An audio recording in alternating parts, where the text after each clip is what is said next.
Folks, we are live from Phoenix, Arizona for episode 26 of CPW Uproar. I am Alexandra Shaw, joined by James Randolph, and we have a great opening match. Two of the best high flyers here in CPW, Benjamin Baldur, the chromatic-haired warrior, versus William flyer, James. Is just on a great night of planned.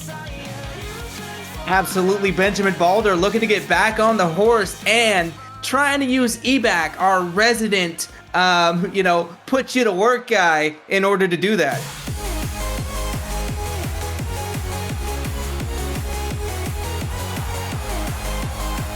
And you mentioned Benjamin Baldur wanting to get back on the horse. Former television champ, he feels, and I dare to say, that ever since he won television title, James, he has kind of fallen to the wayside. He went from pinning our current world champion in tag team action, or former world champion, Jamie Clark, pinned our former champion to win the TV title, Jacob Clark, and now he's just kind of fallen, and I think if he wants to get back into it, tonight's a great way to do so. Absolutely, one of the things about being a champion and losing that championship, sometimes you lose all of the momentum you've built on your road to becoming the champion. So now we're starting from basically square one here, and Ebac is no slouch in how to do that. Yeah, and he's not a square either. Ebac, someone who's definitely going to cast the metal of one Benjamin Baldur. Absolutely, the Hyrulean High Flyer, the conductor of the controller, a fan favorite here in CPW, Ebac, making his way to the ring, and I am so excited because every time I hear this theme, I am on my feet. If you looked at the commentary desk right now, you'd see me dancing. I'm in a wheelchair, so I can't on my feet, but Ebac is someone who loves to leave feet. He's a high flyer reason, and the leader of the Amibros is looking to take flight here against Benjamin Baldur. Looking to take flight, that is a good choice of words there. Both of these men are high flyers, and it's going to be a high-octane contest with much athleticism right here, right now.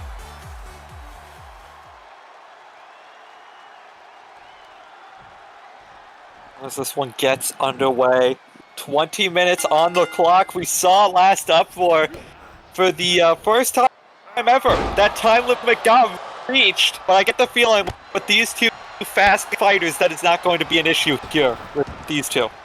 Absolutely, and right out of the gate, Benjamin Baldur, a head scissors takedown there. Quick offense is how this match is going to go down. And Benjamin Baldur picks up Ebac, so slides out behind that chop block, and we've seen him, lately go to the tag with GPU with his Power Ranger. But a big thing I think might have at the back of minds, James, is we're coming on final countdown, and we know there's that big 30-man rumble coming up with the winner getting a title shot for choosing at Blaze of Glory. We've got to feel these men. I can confirm that both of these men are in match. Going to be interesting to see who gets the going into that. Absolutely, tag team wrestlers trying to stand out as individuals going into that rumble, and I have to wonder if we're also going to see some of those partnerships come into play during that rumble. Is it going to be every man for themselves like it is right now, or are we going to see some alliances come into the fold? It's very possible, but right now it is every man for themselves, one-on-one action as Baldur immediately connects with that Baldur bash already. Only a one count. Only a one count is going to take a lot more.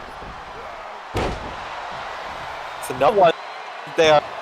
A second shooting from the ground, but again, that Baldur bash a lot more effective when he uses it and uses high flying ability. As impressive as it is to do it from a standing position, he needs that springboard. Oh, I thought he was about to do one there for a second. And that's the unpredictability of these matches as Ebac, a springboard on the outside, sending Benjamin Baldur to the barely padded concrete. That moonsault attack is vintage Ebac, but doing it on the outside, new school twist on it. Now clubbing Benjamin Baldur.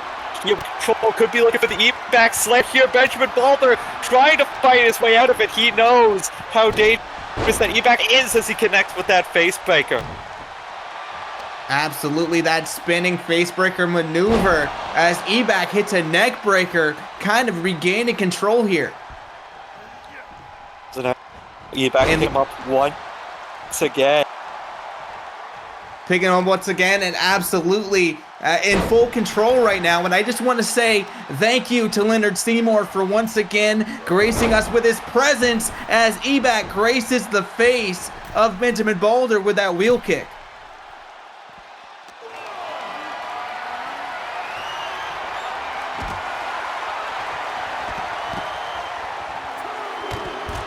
Using the environment to his advantage, Benjamin Baldur using that guardrail as best as he can. And now Benjamin Baldur back on the outside, using that outside to his advantage. And hey, gotta find whatever you can to get the advantage when you're in a slump. Absolutely, and now Benjamin Baldur on the inside of the ring, not wanting to extend that count for himself, inviting Ebac back into the ring. A unique pitting predicament there, but Ebac able to get his way out of it. Absolutely, now, both of these men are so athletic, and Benjamin Baldur. That beautifully executed hesitation drop kick, shades of Katsuyori Shibata or even Kenta as he connects with that face buster as he goes up top, maybe thinking Baldur bash, connects from the top into the cover. But only two. Only two. Ebac was mashing all the buttons on that one to kick out as Baldur goes back up, maybe looking for that Rainbow Road.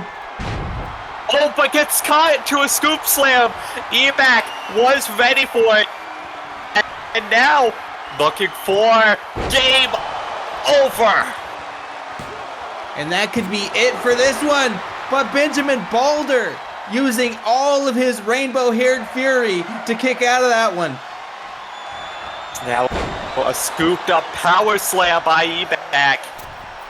And Ebac goes to the top rope here. What's he got in mind? Beautifully executed elbow drop. Again goes into the cover.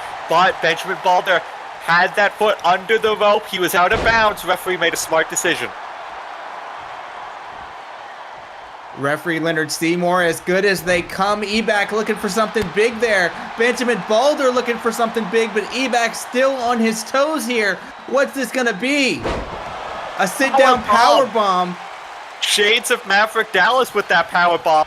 As Benjamin Baldur wisely takes the moment to roll to the outside, but Ebac looking to follow him with that big over-the-top dive. So Shaw, what is the strategy when you're facing someone so similar to your own style? Ebac has been at this game far longer than Benjamin Baldur. He's seen everything there is to see. Does that give him a slight advantage here against Baldur, or is the youth and the creativity of Baldur on his side?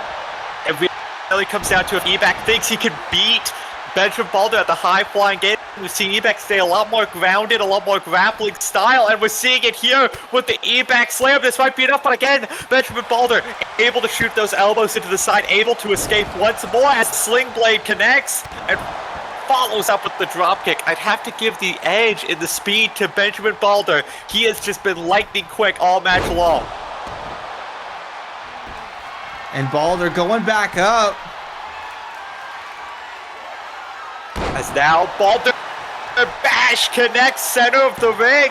Referee in perfect position, but still only two.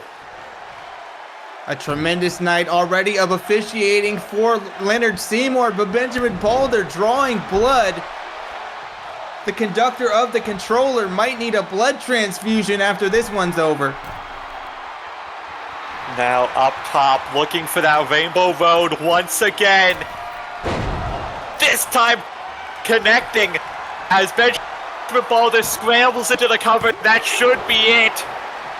But Ebac showing why he's a former world champion worldwide.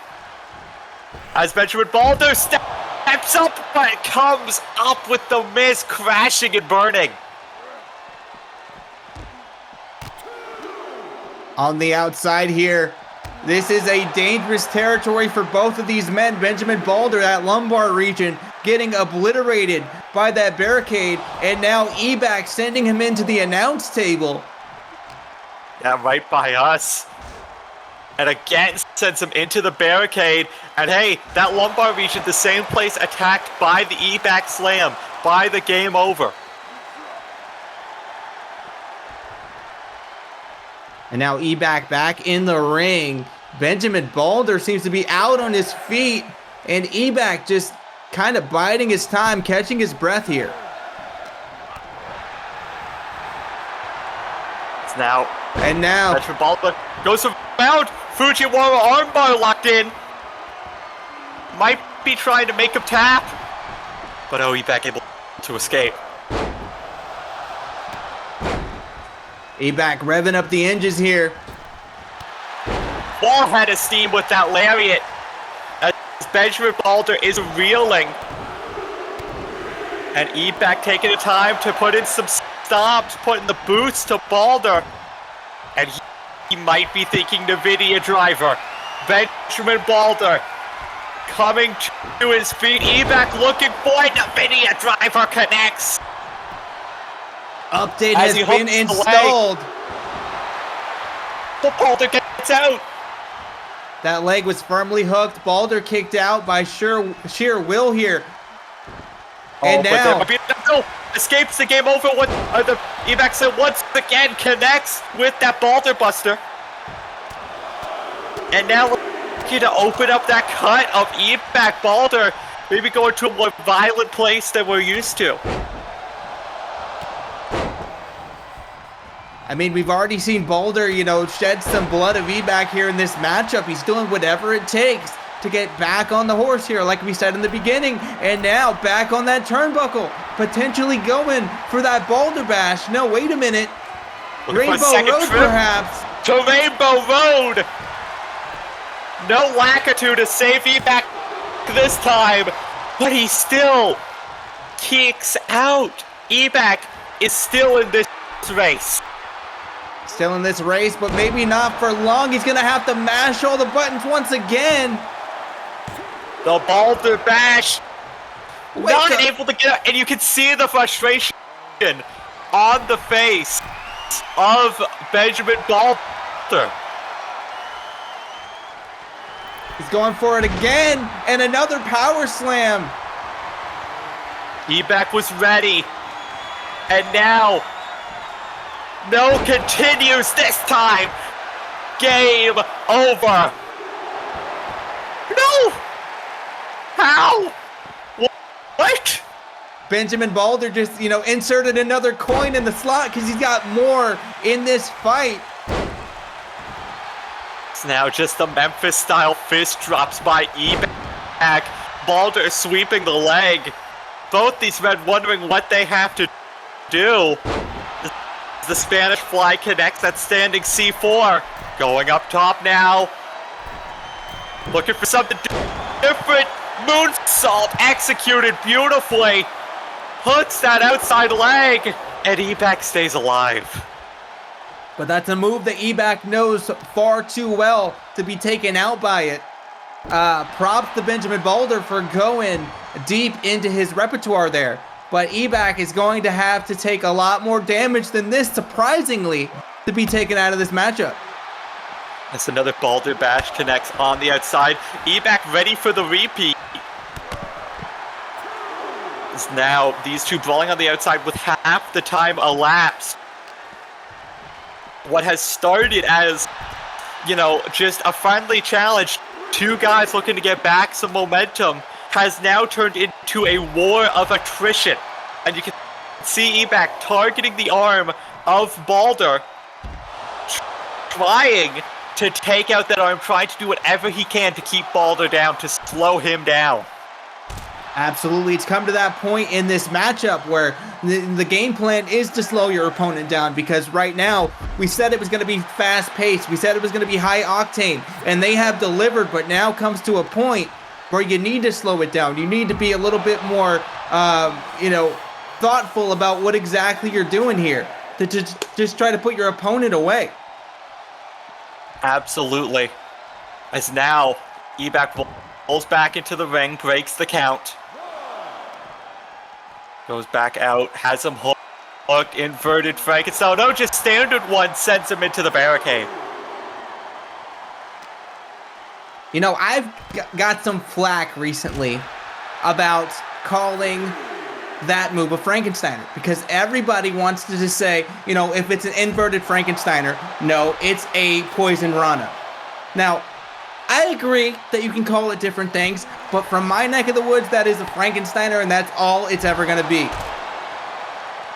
Well, regardless, what this one has turned into is I don't think what either of us thought this match was going to be. This has turned into just a brawl between these two men. Absolutely, and sorry to go on a tangent. I get excited on Uproar Saturdays here. Now Baldur heads back into the ring, breaks the count once again. He wants to continue this fight on the outside as we're getting very close to 5 minutes remaining.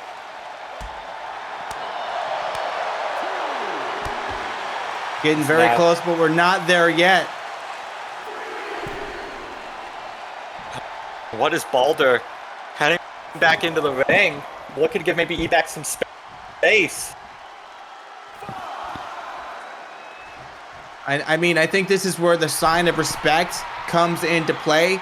I don't think either of these men really want to do significant damage to the other, but they're going to do what it takes to win the matchup. Oh my God, what a counter by Ebac hitting the Rainbow Road! I'm sorry to cut you off, but what veteran instincts from the Hyrulean High Flyer as he lifts up Baldur, and a huge running power slam. Absolutely, Ebac is feeling it. Turnabout is fair play in this one. And now, get ready for some system updates. Benjamin Baldur. NVIDIA driver bikes him into the mat. Ref goes down for the count, and Ebac picks up the win in a very hard-fought contest. Absolutely, it's good to see Ebac on the winning column here, but Benjamin Baldur, if he's looking to get back on the horse, it's not going to happen tonight. He's going to have to go back to the drawing board and come back next Uproar. He is bloodied, he is battered, he was in a fight with Benjamin Baldur, but Ebac has come out the winner. You've got to feel this bodes well for him going into a final countdown. Absolutely, I think a match like that bodes well for both men. But right now, we're going to hear from the monster of men, Troy Winters.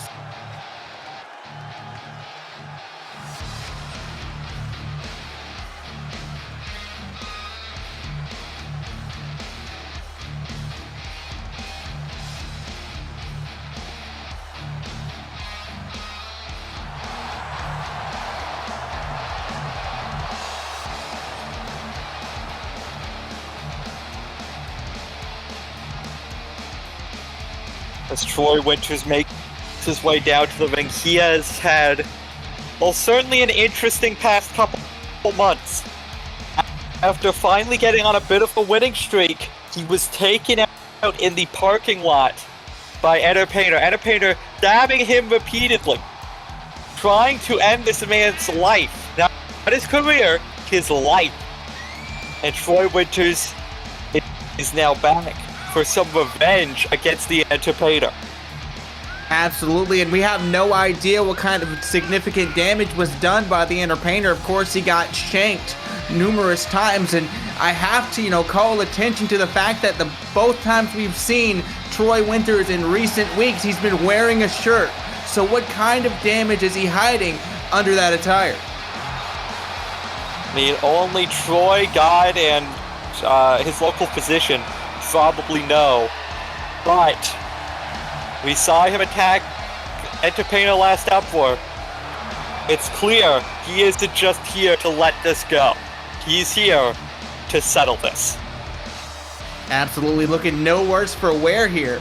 And I've been told that he's going to tell us exactly what his plans are regarding the Entertainer, the demonic jester.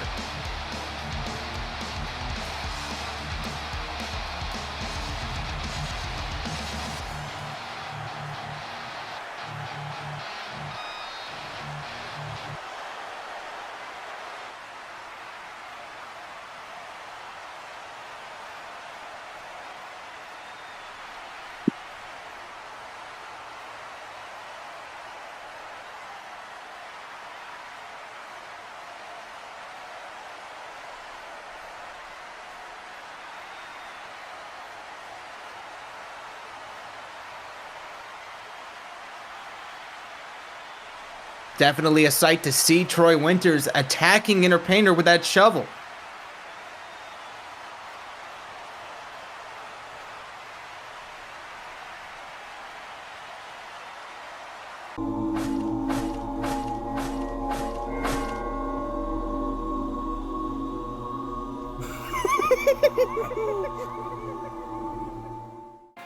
Well, a message from the Entertainer sent to Troy Winters, and Troy sending a message of his own. But right now, the messaging of this matchup, this 3-on-3, means that these women are at war. Killer Instinct going head-to-head against Marilyn Myers, Diamond Skylar, and Liza Horror, along with, Killer Instinct's partner, Cammy B. It's going to be an absolute wonderful matchup, and I cannot wait to see it. Absolutely. A lot of intersecting paths in this 6-woman tag.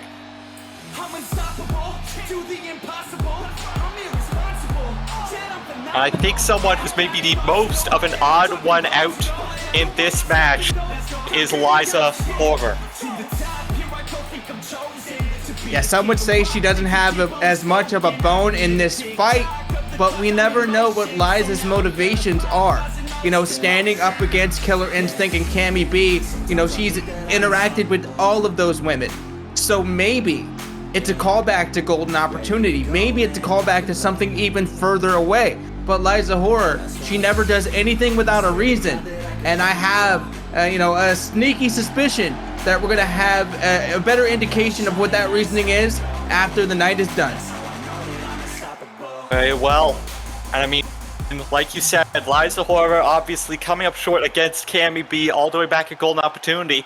And that's what started this sort of war path for Cammy B towards the world title, currently held by Diamond Skylar. And we know that Diamond Skylar will be defending against Cammy B at Final Countdown. But here's a former women's champ in her own right, Marilyn Myers. And she has formed a friendship, partnership, alliance, whatever you want to call it, with Diamond Skylar as of late.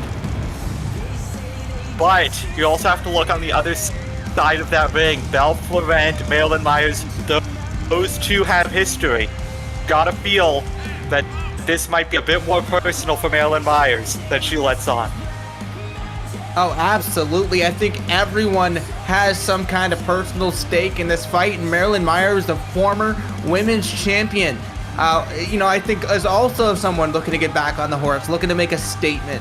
And no better way to make a statement is than with like-minded individuals that want to go head-to-head with those that have made your life in CPW difficult. Absolutely.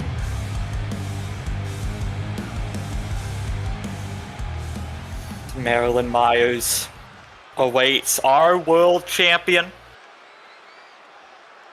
her friend,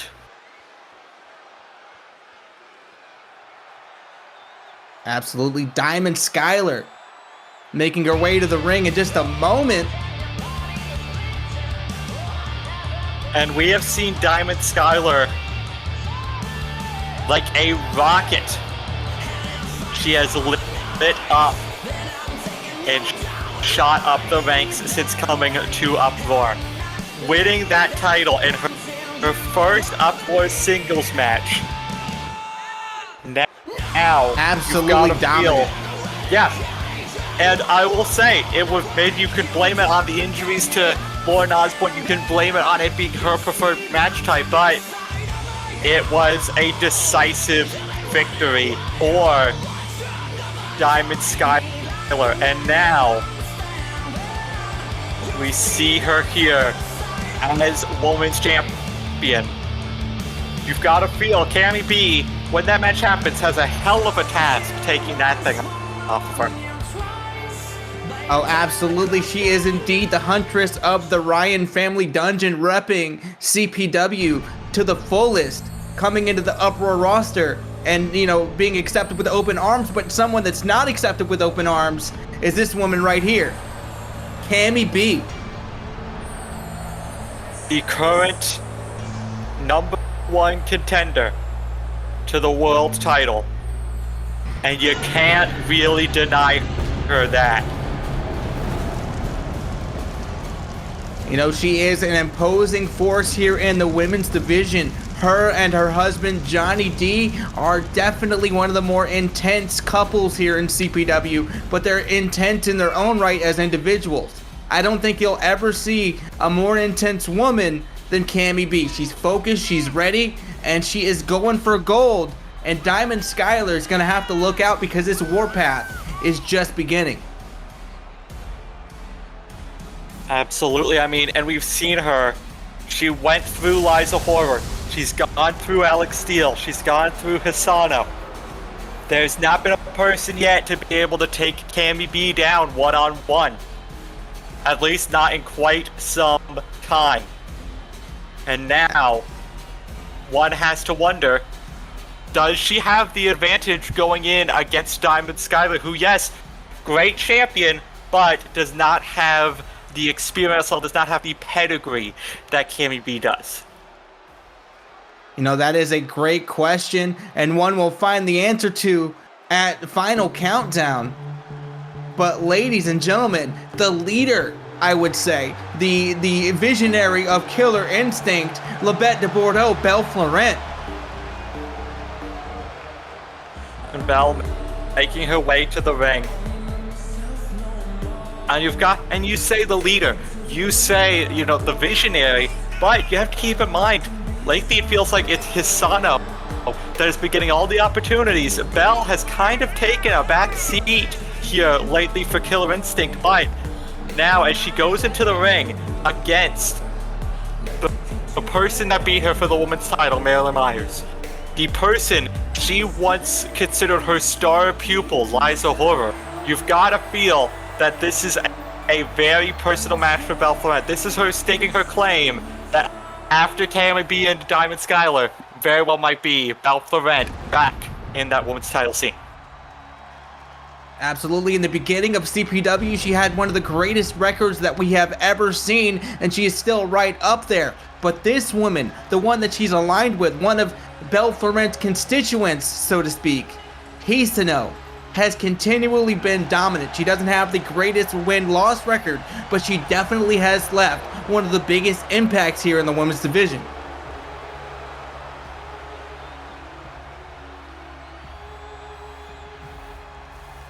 And the intensity, even more intense, since she's gotten this new look, this new demeanor, this confidence, this air of just knowing what she's about, knowing what she's going to do, and going out and doing it, is a whole different Belle Florent than we saw, a couple of months ago. Absolutely. Or a whole different Hisano. Excuse me. They're both very different women than they were months ago. And, we know the seeming target on the back of Selena Adams because of Killer Instinct. Killer Instinct said they have no room for pretenders in their ranks or on this roster. And you've got to feel that this sort of, collaboration with Cammy B, they went to war inside that steel cage and they gained that mutual respect for each other. Got to wonder, though, is there anyone else on that other team that they might consider a pretender? That's something we're going to have to wait and see. But this bar that they have set, and Killer Instinct has set this bar so high, I don't know who isn't a pretender at this point. As Hisano stares down the other team. Looks like it's going to be Liza Horror and Cammy B to start a rematch from Golden Opportunity. Ring the bell. This one's underway. Absolutely, and very appropriate that referee Loretta Seymour is calling this women's matchup here, because she's one of the only ones that's crazy enough to want to go in with these 6 women. I mean, she came back to work about like 2 weeks after pregnancy. I think she's just as crazy as these women. Absolutely. And a Northern Lights suplex. Liza Horror getting off to a good start here. Very good start for Liza. And like I said, you've got to feel this one a little bit personal for Liza after that loss to Cammy at Golden Opportunity. She's seen how Cammy has skyrocketed amongst the ranks, and Liza has sort of... Absolutely, and I think, it's one of those things. In any given matchup, somebody's going to come out looking like the bigger star. Somebody's going to come out with the more momentum. It's just how it crumbles. It's how the cookie crumbles, and I think everyone here in CPW does get their shot. But right now, is it Liza Horror's shot? We're not sure.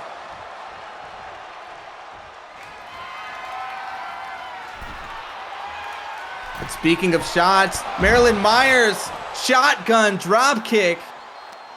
Belle Florent sent to the barely padded concrete.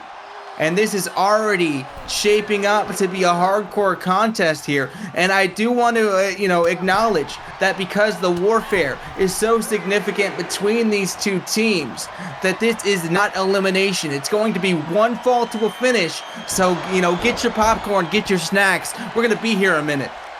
Yeah, we more than likely will be here for quite a while. Especially with, all these women bring to the table and what they have in the tank. They, sometimes I feel like they got nothing left and then they surprise us. That's why we have the best women's division in the world. Absolutely. I think pound for pound, the best men's and women's division anywhere you could find. But these women looking to prove why they should be at the top of this premier women's division.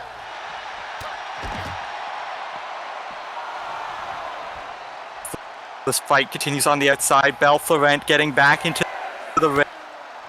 Taking a shot at Diamond Skylar, the women's champ. And a shot at her former pupil, Liza. That's what I call the two-piece combo. As Marilyn Myers, the Shining Wizard, right to the side of the face, but no selling it. Jeez, Belle Florent. It looks like she does need that tag there, but, brush that one off pretty quickly. Well, as Marilyn Myers used Belle Florent's own move, the Missouri Cord, against her, you've got to feel there's a little bit of personal beef there between the two, and Belle's just not having any of it. Absolutely not.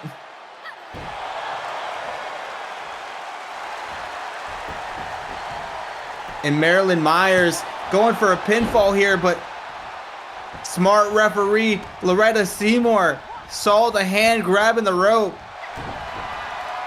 Very good officiating so far by the Seymours here tonight.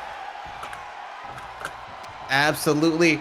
I think an opportunity there to inflict more damage onto Cammy B with that Dragon Slayer, may not have been worth the result there, because Hisano is kind of, keeping the pace here, dictating the matchup at this point.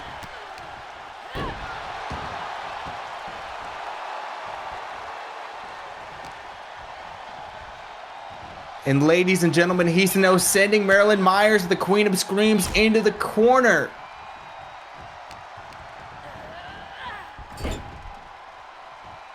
And now, actually coming to fruition here. I thought she was going to get sent into the other corner, but now.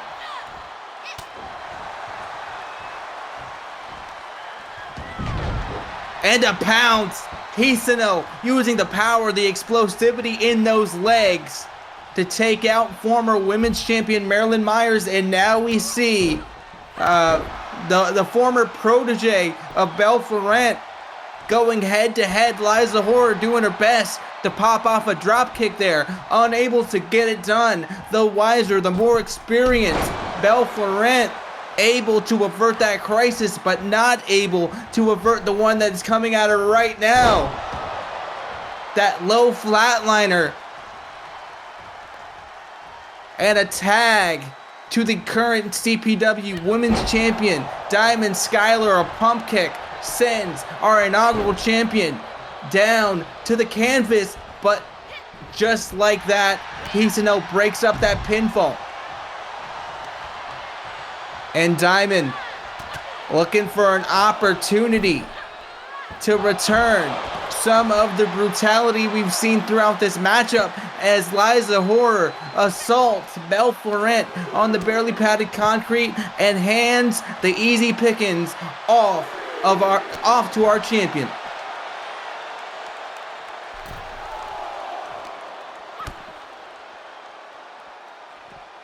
Maybe going for a fisherman buster, that brain buster there. Belle Florent's going to be seeing stars for several days here. And that's what makes Covenant Pro Wrestling's women's division more impactful, more hard-hitting than any of the other women's division. No shade, but you're not going to see things like this anywhere else. Only on Saturdays, only in Phoenix, Arizona, here on Uproar. Belle Florent finally bringing it back into the ring, looking ready, looking prepared to continue. And as she does, she is sending a distinct message to the women's champion, Diamond Skylar, who gets a tag to her closest friend in the roster, Hisano. Hisano comes in with a hit. Ladies and gentlemen, Diamond Skylar, she went for the knee again, but now Diamond, trading punches with the Yakuza's #1 hit, the Boss Woman, and now hits her with that low sinister skyline in the breathless sky.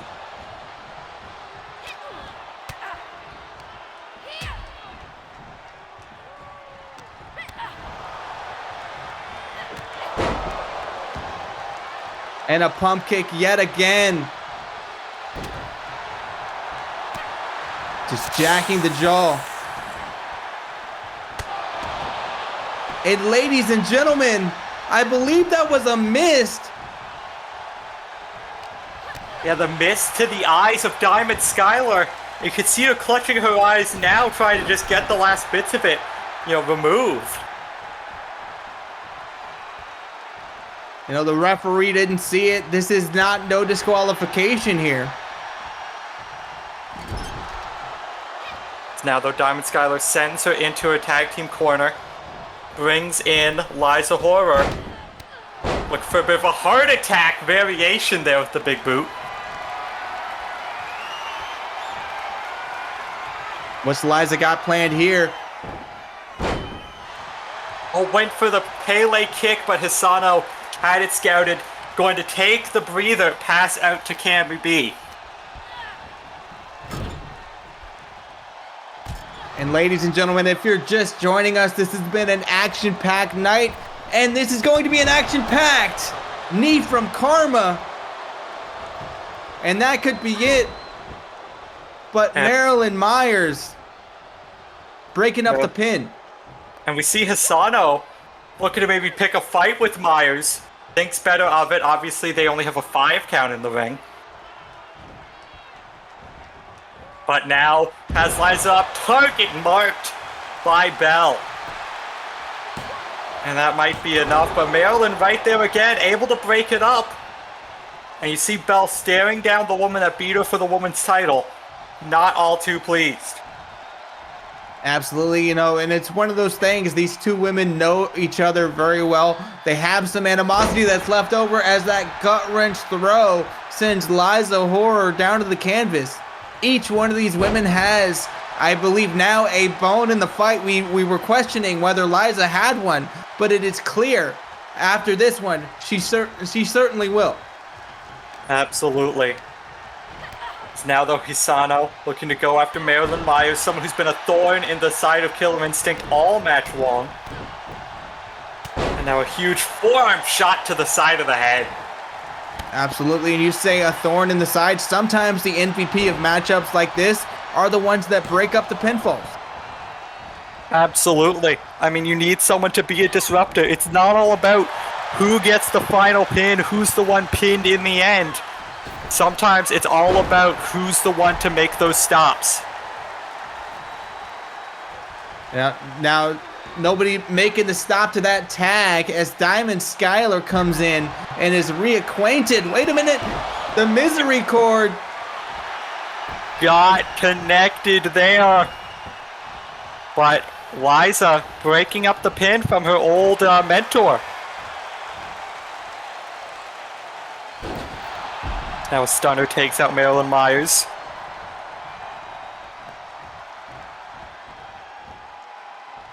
And in comes the challenger to go head-to-head with the champ.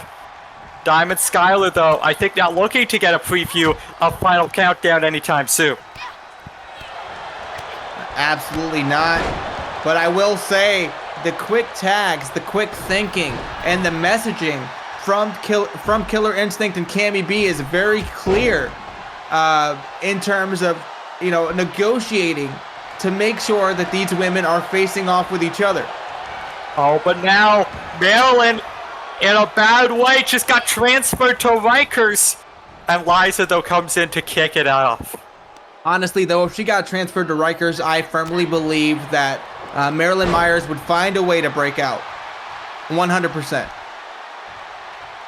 I mean, is Rikers even a fully functioning prison anymore, or is it just... I'm thinking of Alcatraz, that is the tourist location you can find in San Francisco.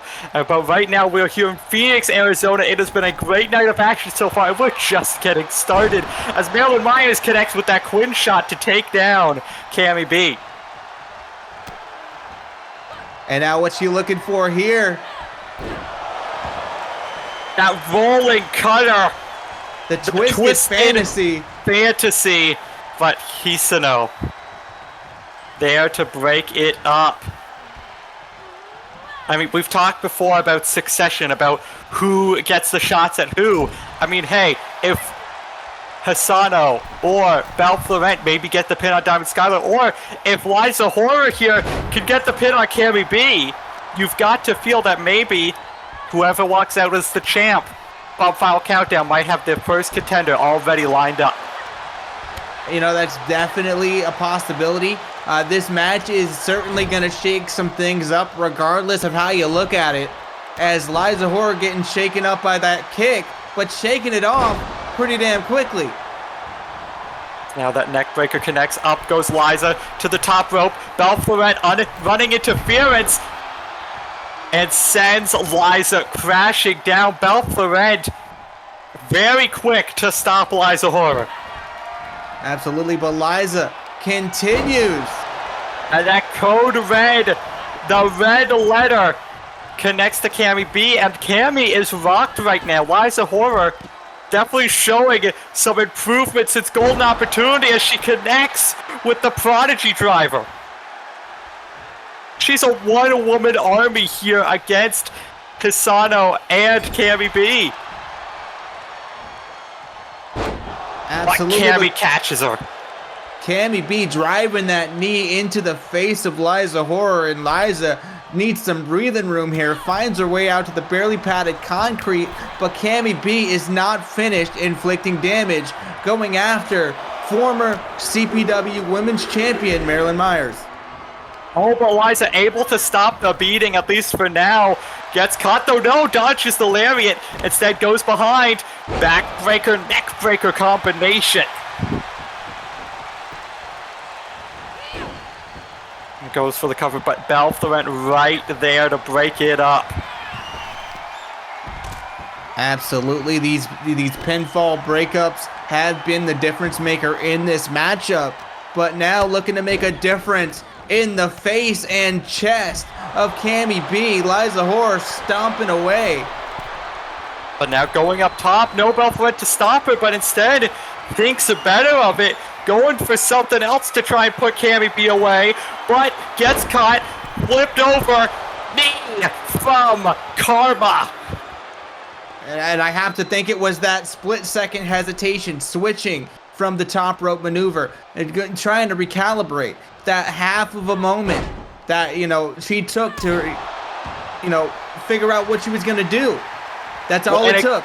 It could have also been a confidence thing. We know Liza's on this losing streak. Maybe when she was going for up top, she wasn't confident would be able to get the job done. But now here she is in the den of Killer Instinct and just gets kicked back into the turnbuckle. And now just pulled apart by Hisano.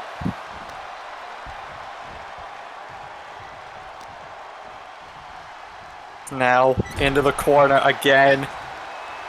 And Hisano tags in Cammy B. Shoots Liza off the ropes. Huge double back body drop. Connects to Liza, but Liza, while the other people are distracted, tags in the world champion. And here it is. The sinister Skyline. And Hassan unable to break that up, but I've got to ask, James, if Diamond Skylar hit that on Cammy B at Final Countdown, I think that'd be enough to retain, as now a second Sinister Skyline, this time into the Breathless Sky. Locked in, but Cammy able to find the way out very quickly. Has that tape studied very well. Absolutely. As Diamond gets her feet, and it's Cammy B now backing off from Diamond Skylar. It's Cammy B saying she doesn't want much more from the champ, as in comes Hisano. As back and forth that this contest has been, we're seeing shades of the champion that we haven't had the opportunity to see, in her short time here on Uproar. She's showing us that she can go the distance, but right now, could this be the end of this one? Skull cutter from Myers, dead center in the ring. Belt prevents in, Liza Horror's in, but not able to stop it in time as Liza. And now back in is the champion, Diamond Skylar, wanting to maybe pick the bones a little bit here of Hisano. Telling Hisano to bring it. Sends her off the ropes. Huge discus lariat, Jesus Christ. Absolutely a huge discus lariat, and they didn't even discuss it first. As now Diamond taking a bit of time to gloat over the body, over the near corpse of Hisano. And now... You see what I did there, Shaw? Discus, discuss. It was a thing.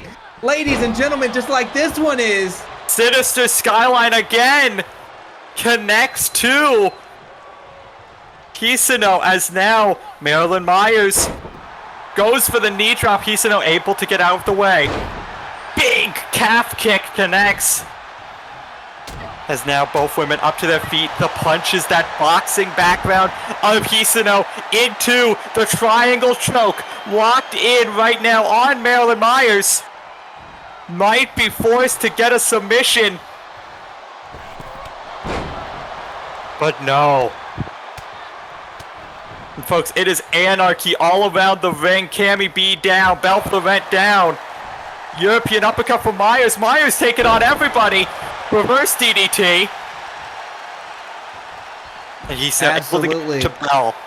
This has been back and forth all night long, and I have to, just mention here that if I was the officiant as that misery court is hit, I would have instituted a time limit to this match, but I guess not everyone's so damn smart, are they? Well, I think Cammy B, after last Uproar, where Diamond Skylar walked away from her, she didn't want any time limit. She asked for no time limit to make sure she got as much time in the ring with Diamond Skylar as she damn well wanted. Now double leaping lariat takes down Belle Florent, and Liza, gets kicked off by Belle. But the quick jabs, the European uppercut, Liza fighting her way back in. A big double stop to the back, and another, continuing to target the spine of Belle Florent. continuing to target the spine, continuing to just have this air of, a playfulness about her when it comes to, taking it to her former mentor. Now Diamond Skylar lifts up Bell. No, went for something there. Bell was ready. That's the veteran instincts of the Bete de Bordeaux. Yep, if I'm blue Abu Di Abu Da, I could do that too. I think that's racist to French people, but right now, Belle Florent puts Diamond Skylar up on that top rope, huge right hand, and I think she's looking for a massive target marked from the top to the ground to pin the champ. No, Liza stops it. I just want to, conclude our argument here by saying that French is not a race, it's a nationality, and therefore I win, but Liza Horror in a bad state here in the corner. If she wants to win this one, she's going to have to wake herself up. Okay, then you're xenophobic. What about it? Carrie B now in the corner, though, with Liza Horror, as Diamond Skylar not quite done, with Belle Florent dumps her on her head.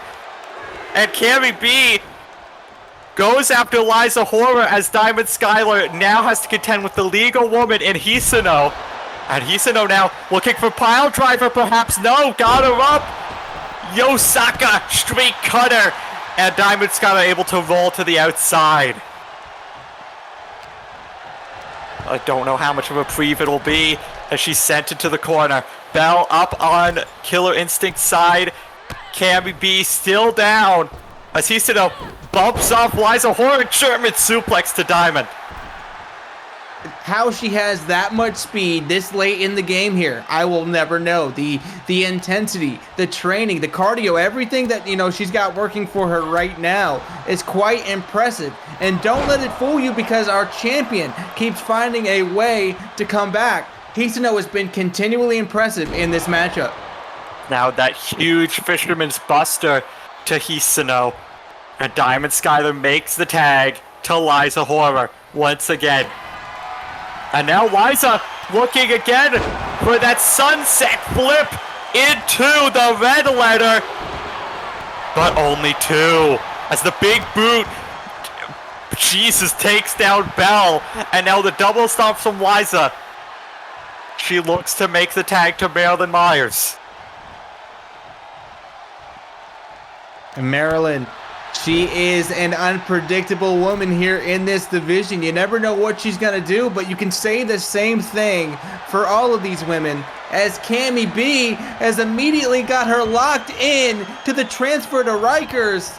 The transfer to Rikers, and was staring down Diamond Skylar on the apron as she hit it, as she locked it in. Carrie B with a message sent, tapping out a former Women's World Champion while staring down the other. And laughing about it. Yeah, and laughing about it. What a statement made by the #1 contender. Absolutely phenomenal matchup. And a well-deserved win here, whether you like him or not. As we see Diamond Skylar seemingly not sticking around here by the ringside area. Looking to check in on Liza, looking to check in on Marilyn Myers. Wait a second! Cammy B attacking Diamond Skylar here. And this is just a full-blown beatdown by Killer Instinct and Cammy B. Oh my God, Liza Horror just, obliterated on the apron there. We thought this one was over. But wait a second. Selena Adams music. Making her way down to the ring. And she has a bone to pick with Hisano, with Belle Florent. How I'm sure she's upset at Cammy B for something. And I don't think they're sticking around too long to figure out what it is. Absolutely not. Killer Instinct has left the ring. Where you running to? Talked all this talk last up for it. Talked all this smack at Ultimatum about how I'm not the tough one. And yet now that I'm finally here face to face, you're running away. You know what I see? You want to call me pathetic? You want to call me pathetic? You know what, Hisano? You're right. You did find me passed out because I had an alcohol problem. You're right, I did have to leave the business for over 6 months, and I was ashamed of who I had become. But here's the thing, Hisano, I want you to listen closely. I've overcome so much to get here. You wanna know why people call me the toughest? It's not because I've got any fancy Yakuza training where they beat you with kendo sticks, or not because I've got some French toady but to hide behind. No, I'm the toughest because there is nothing that has been able to French keep toady, me down. isn't that kind of the same situation you were accusing me of? I've overcome destitution. I've overcome injuries, concussions, and for the last 300 days, I've been overcoming my alcoholism. You don't get to call me pathetic because at the end of the day, Hisano, you know there is nothing you can do to me that I can't overcome. There is nothing you can do to defeat me in a way that matters, but I'll give you the chance. Next week, you and your little French girlfriend there meet me and a partner of my choosing in the ring, 2v2, Arizona Street Fight. Arizona Street Fight. Next, Uproar. Cannot believe the news that we're hearing. Shaw, you were going to say something and I so rudely interrupted you. No, I'm just saying, what a statement made by Selena Adams. And speaking of statements, last Uproar, Dragon Kid in our main event punched his ticket to next Uproar's main event where he'll face in the tournament final whoever wins tonight's triple threat. But he wants to keep that momentum going. He wants to keep the win streak going. What better way to do that against someone who's kind of a permanent #1 contender in the golden opportunity holder, Daniel Hoare. Absolutely, Dragon Kid is going to have his work cut out from the Dragon Hero, as we like to call him, is going head-to-head against the Second City Knight, Chicago's very own Daniel Hoare. But if I know anything about Diego Ryan, this man right here, he is fully prepared for the task. Absolutely. I mean, we've known that Dragon Kid is a great competitor. We've known this for a while. But after the losing streak he was on, a lot of people started to doubt him.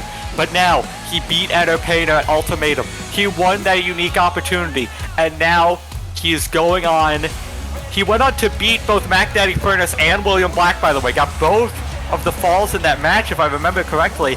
And now he goes on to possibly fight for the world title at Final Countdown. But should he fail, he knows he has the ultimate disadvantage going into that Final Countdown Rumble.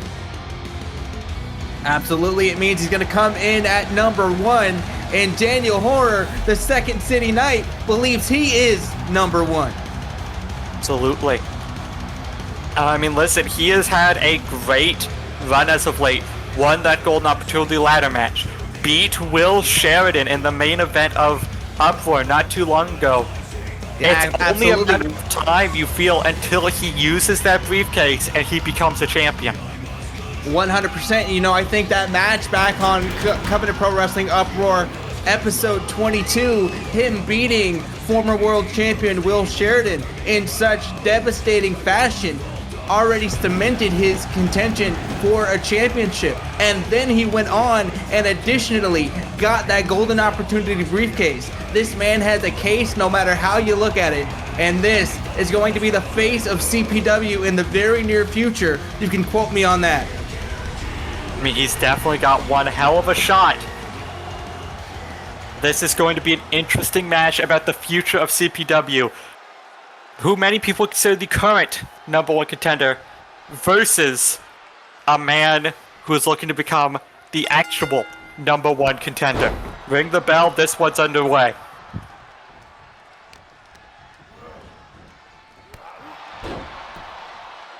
And you've got to feel, if you're Daniel Hoare, you want to minimize the high-flying ability of one Dragon Kid.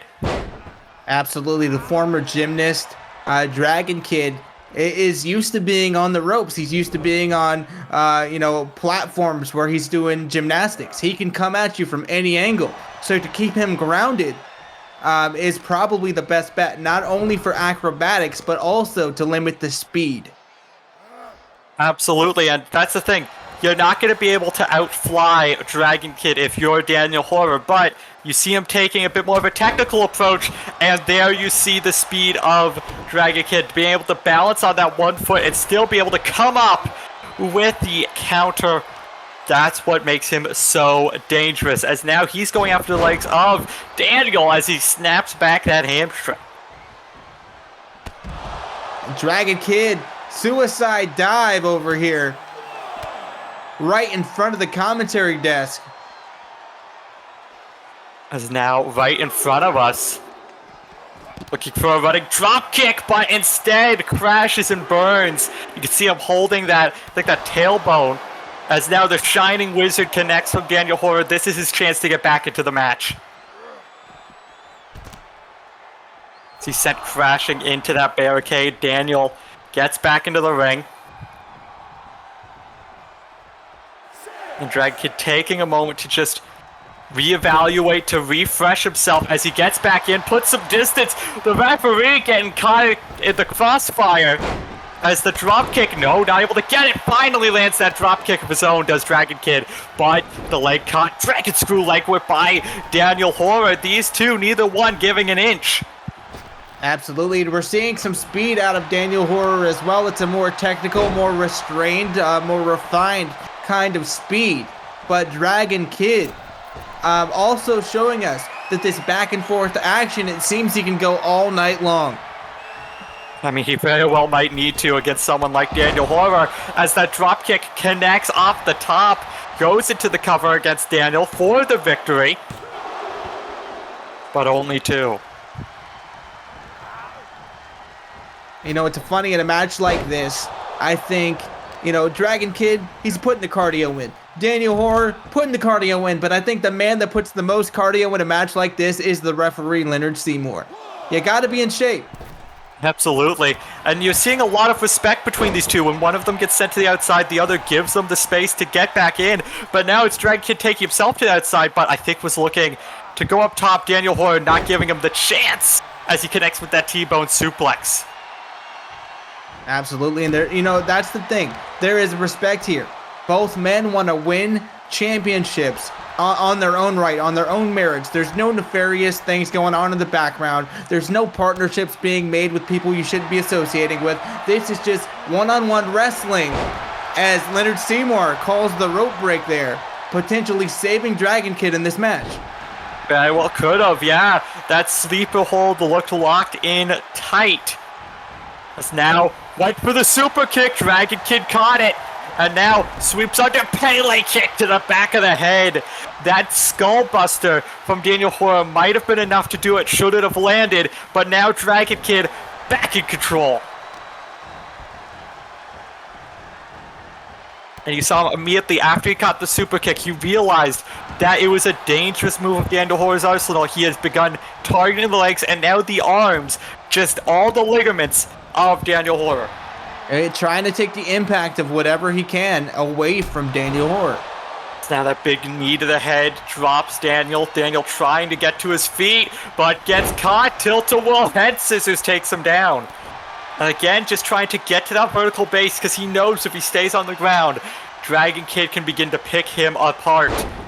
Now, Dragon Kid, huge chop to the back and a kick right to the chest. And again, though, you see Daniel never staying on his back, always trying to get to that vertical base. A very smart tactic here as he gets the boots up against Dragon Kid and now connecting with some kicks of his own, but gets caught with the leg trip.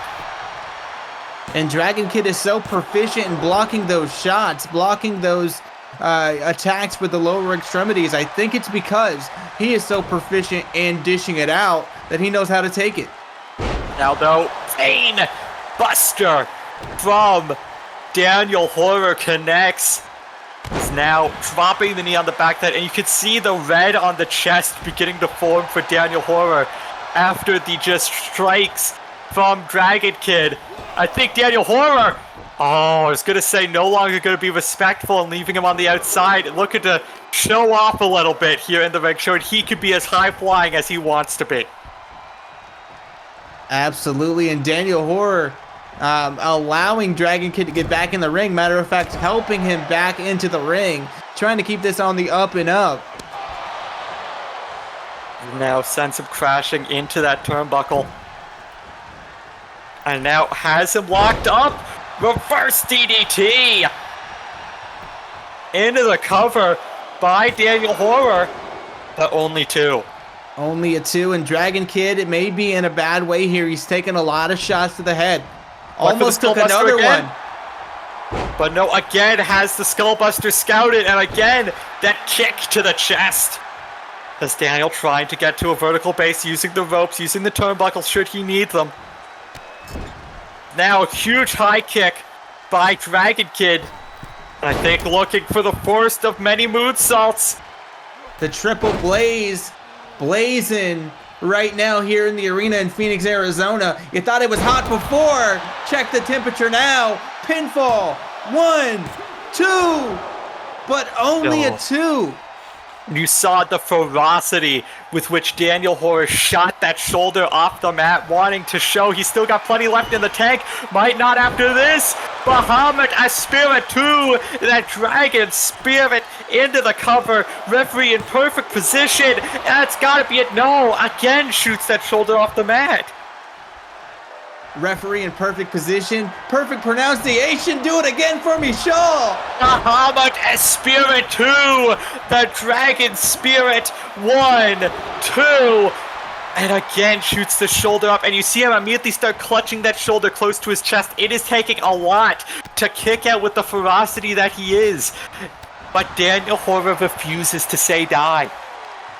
Absolutely, and I have to wonder in this late stage of the match to pull off that Fire Spirit, the Bahamut Spirit 2, if that expends more energy than it's worth at this point.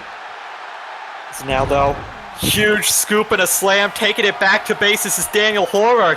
As now he calls him to his feet, looking for the end, goes behind, connects with the Birthright as he goes into the cover. But Dragon Kid, defiant as ever as the blood courses down his face, gets up, but it might not be enough as he gets up right into the Chicago Destroyer. And Daniel Horror not done. He wants to put Dragon Kid away for sure. The repeated double stops as the blood is now cloaking the face of Dragon Kid. But Dragon Kid got wise, connected with that dragon screw, losing a lot of blood, and continuing to go after that arm. Going after those phalanges there. You take away the grip of your opponent, you take away half of the offense. Now, backdrop driver, spikes him on his head. And you see him going for that grip, wanting to make sure he can't lock in that last resort. Or that Chicago Cloverleaf as the big boy Senton connects. Now Dragon Kid gets caught. No, Dragon Screw Legwork takes out the knee. And now gets brought to his feet. The Birthright once more. And Daniel Horror claims victory. No! Daniel Horror thought it was over. We thought it was over. But Dragon Kid somehow, some way. Now we see how much is left in the tank. The exhaustion causing DK to miss that one. And not just Daniel the exhaustion, Horror. but you gotta feel the blood in the eyes as Dragon Kid staggers to his feet but gets sent out over the top. And are the niceties out the window? Indeed they are. As Daniel Horror taking it to DK on the outside. Oh, but DK, snap suplex. Needs to find any opening he can to get back into this one as half the time has elapsed. Standing, going into the ring, but gets caught. DDT spikes him. That And float now- over DDT, and now going up to the top rope. Sorry to cut you off, Shaw. This action is exhilarating here as Daniel Horror looks for something big, but decides against it. I think he realized how far away Dragon Kid was as he gets into the corner. Enziguri. And now Dragon Kid connects with the Enziguri of his own. How many more openings is Dragon Kid gonna get? He needs to put this away soon. Oh, gets sent off the ropes. Goes up and over. Off the ropes. Ducks the lariat. Connects with an elbow of his own. Dragon Kid firing up. Is this his second wind or his dying gasp as he climbs to the top rope? Looking. Double rotation. Moonsault but no water in the pool. Daniel Absolutely Horror. not in. Birthright takes advantage of the missed moonsault, and Daniel Horror puts him. What? He pushed him off. He didn't just kick out. He pushed Daniel Horror off top of him, and now looking for that Chicago Destroyer. Connects. And this has got to be it.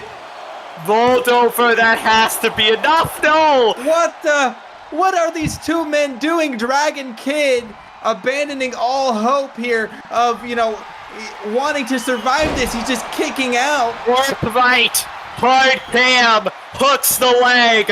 1, 2, 3. Daniel Horror with the victory. With the victory, absolutely. Against a bloodied Dragon Kid. And here's the thing. You have to applaud the effort. You have to applaud the Herculean resilience of Dragon Kid. But with a number one contenders match next to Uproar, you've got to feel going all out like this, how bloodied he is, not going to be going in 100%. Oh, absolutely not. Neither of these men walked out of this matchup 100%, but they definitely walked out with the others' respect and the respect of the crowd. Absolutely, as now we move on to a match that is not about respect at all.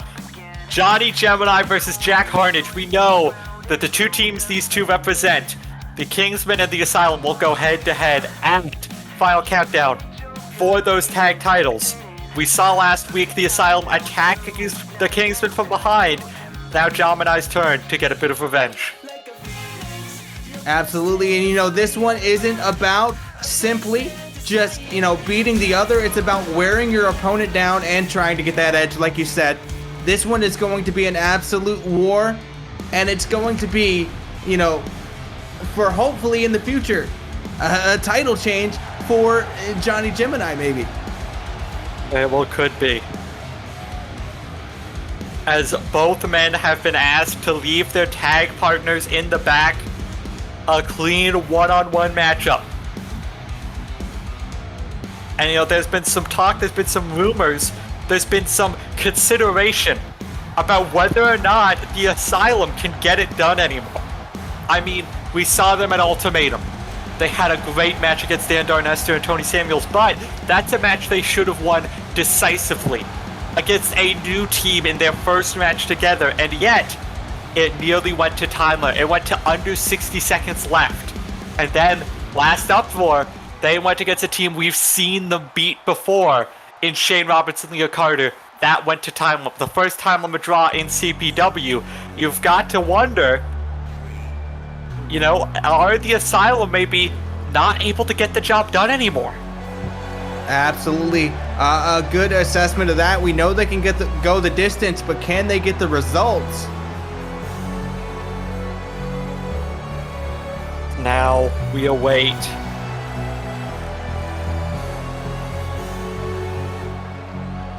Johnny Gemini.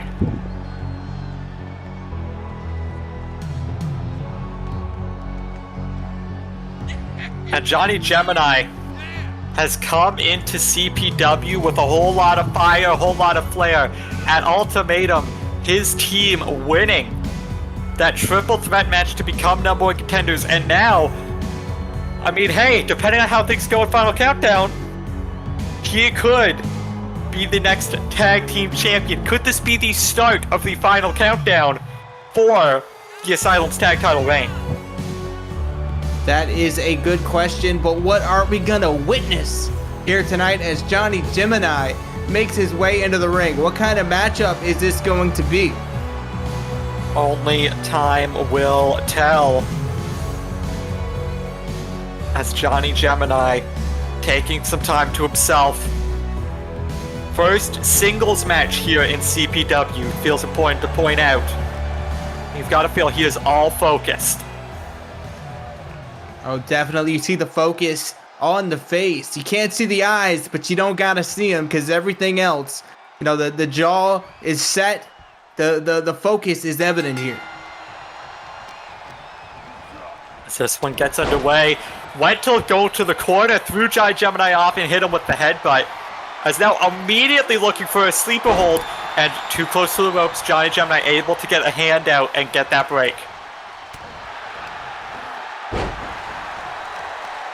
As now Gemini trying to get into this matchup, and you've got to ask, you know, if you're going up against someone like, you know, Jack Harnish, you probably shouldn't be doing stuff like that, because else you're going to end up in situations like this as he spikes him right on that apron.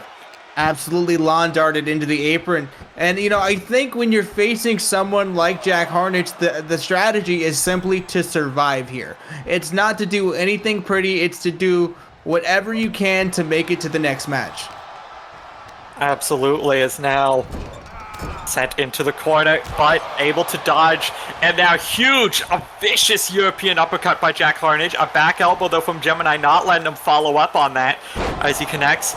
Reverse DDT. And now just those repeated 12-6 elbow strikes. Johnny Gemini showing he is not afraid of Jack Harnish taking this to the outside, but now the sleeper hold locked in once again. Can't get the win out here, but Johnny Gemini can't get the rope break either as he connects with that jawbreaker, having to find a new way to escape the hold. Absolutely, showing the experience, showing that he has different ways to get things done in and out of the ring. Johnny Gemini not just looking to back down and cower down against Jack Harnish. Absolutely not. As now Jack looking to stomp in the hand of Johnny Gemini. Now, Shaw, I'm wondering if you could answer a question for me as Jack Harnish continues its assault. What is up with the sticker knee pad that Johnny Gemini, his signature knee pad situation? That's not a sticker.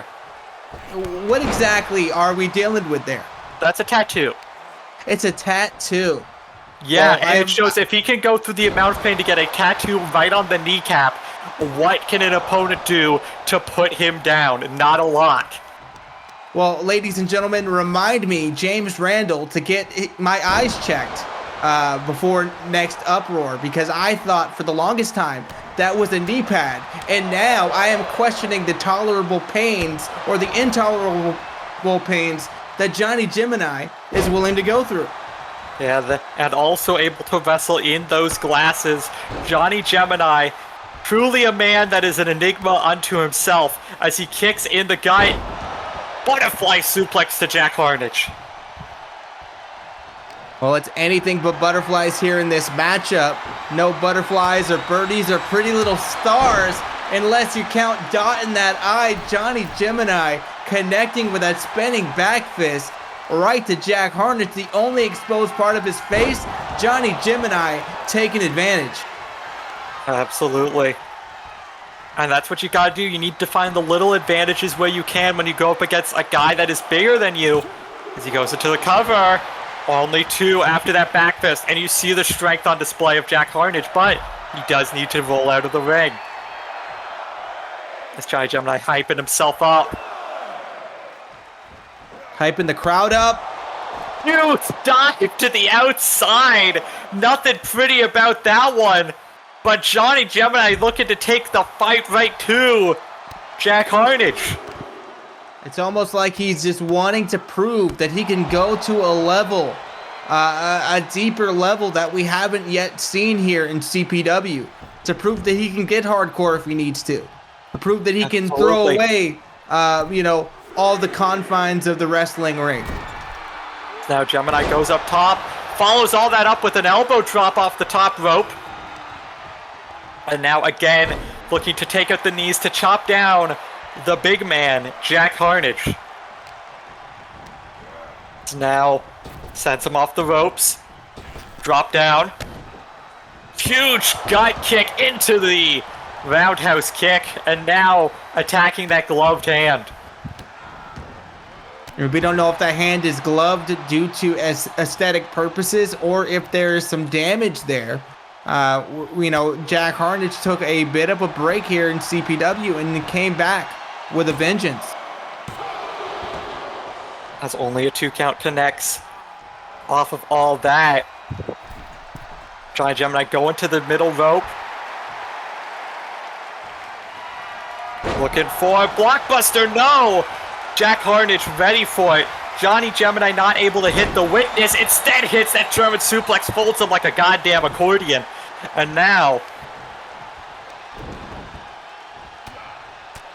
just again, those 12-6 elbow strikes right to the exposed part of the head of Jack Harnish. But the spear! That spear from Harnish. And now, the Jack in the Box might have just packed up Johnny Gemini. Johnny Gemini, though, able to get the rope. Referee Leonard Seymour right on target, being able to see that rope grab. And now we see him targeting the exposed knee of Gemini, making him pay for prolonging this match. I thought the Jack in the Box was going to be it, but Gemini, that ring awareness, ever so helpful as he pins Jack Harnish, but Jack able to kick out. Absolutely. Back fist! And but he's not done. Elbow shot to the head. As Harnish up to his feet. Gets caught though. True Gemini driver. Into the cover. Hooks that inside leg. But no. And as much as this is a credit to Jack Harnish being able to take this damage, Johnny Gemini has taken this man to a level that I've never seen. He's been winded in a level I've never seen as a pinfall here. And again, a kick out. Gemini gets up to his feet. Gotta be thinking, what has he got to do to put this man down? As now, what's he doing here? Repeatedly just stomping the back of Harnish, causing that head to rapidly go against the mat. Might be looking to, well, make the Asylum member a little bit more crazy. That very well could be the case, but I don't know if it's a good strategy, because Jack Harnish, any crazier than he is right now, is going to be a very dangerous man. Now dumps him on his head. Turns him over.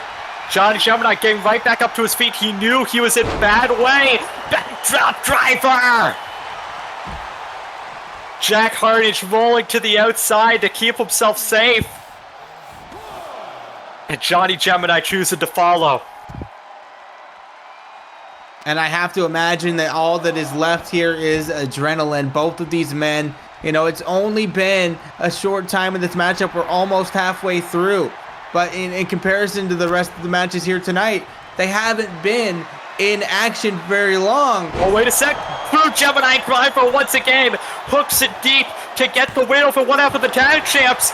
No, able to push out under the jaw of Gemini. I'm not sure you saw. Did Harnish. And that was able to force Gemini off the pin. As now he goes up top. Maybe looking for the witness once again. No, drop kick instead. Connects picture perfect. Now a kick to the back of Harnish. Gemini's done such a good job thus far neutralizing the height and strength advantage of Jack. That's why they always say we're all the same size laying down, and it's true. Jack Harnish on his back is not Jack Harnish at all. So now, I think, got that Looks like a chicken wing, a cross-faced chicken wing. Might be about to make Jack Harnish tap out. Jack trying to fight it, but his free arm nowhere near the ropes. Oh, it's stopping the foot. So smart was Jack Harnish there. But Gemini escapes huge lariat. And now, calling for the end. A third true Gemini driver. And that's got to be it. A 1, 2, 3. And Johnny Gemini making a statement here. Jack Harnish put down. And once again, the Asylum not able to finish the job here tonight. You've got to feel going into Final Countdown right now, the champs are looking like the underdogs. Absolutely. Johnny Gemini making a statement for his team. Jack Harnish unable to, silence the doubters here. And it is looking good for this team going into Final Countdown. Absolutely. And now, two people maybe looking to find their way onto Final Countdown one way or another. Emma Barkley versus Max Wheeler. The California Sweetheart versus the Trailer Park Princess. Only one of them is going to come out of here with a win that both feel they desperately need. Absolutely, and I know that there is some sort of friendship here between Max Wheeler and Emma Barkley. Max hasn't firmly aligned herself with Betty Fight as recently, and Betty, of course, is going off and doing her own thing. Maybe this is how she sets herself apart.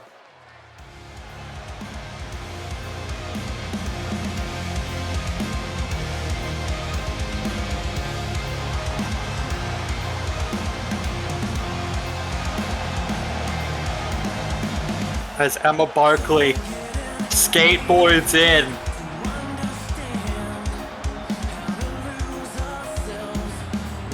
They've got to feel full of energy, wants to put away the, as we said earlier about Daniel Horror, the seemingly permanent #1 contender as long as they hold that briefcase, Max Wheeler. Absolutely. This is a make or break moment for Emma Barkley. If she can go the distance with Max Wheeler, if she can put her down for a 3 count for submission, she is firmly putting herself in title contention. Maybe, in fact, causing doubters to question whether or not Max should have got that golden opportunity at all.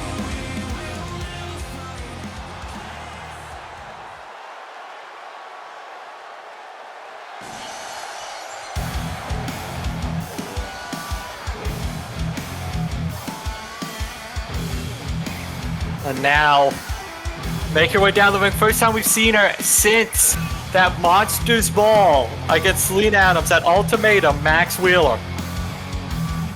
And of course, Max Wheeler did not get the win in that matchup. Selena Adams proved that she was the toughest woman in CPW, but Max Wheeler is tough as nails in her own right. The back of her t-shirt says, "Sweeter than sugar, tougher than nails."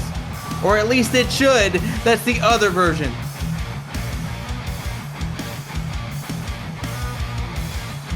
I can't keep up with shopcpw.com anymore. I mean, hey, who can these days, am I right? But Max Wheeler, looking to keep pace with everyone else in the women's division, doesn't want to fall behind and rest on her laurels of that briefcase. Wants to make sure she can, prove that she's still a top woman here in CPW. And what a way to do it. Emma Barkley, a standout in her own right.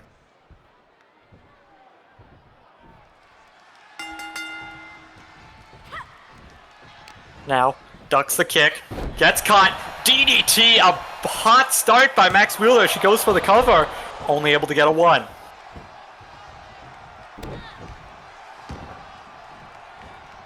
And Max, you gotta wonder, what's going on in her head. Does she have any sort of desire to really go full force when she already has that golden opportunity? As now, she can rest on her laurels if she wants, but you've got to wonder the pride of Max Wheeler after losing to Selena Adams at Ultimatum. You've got to wonder where her head's at. Is she here less confident? Is she here more determined? We don't know.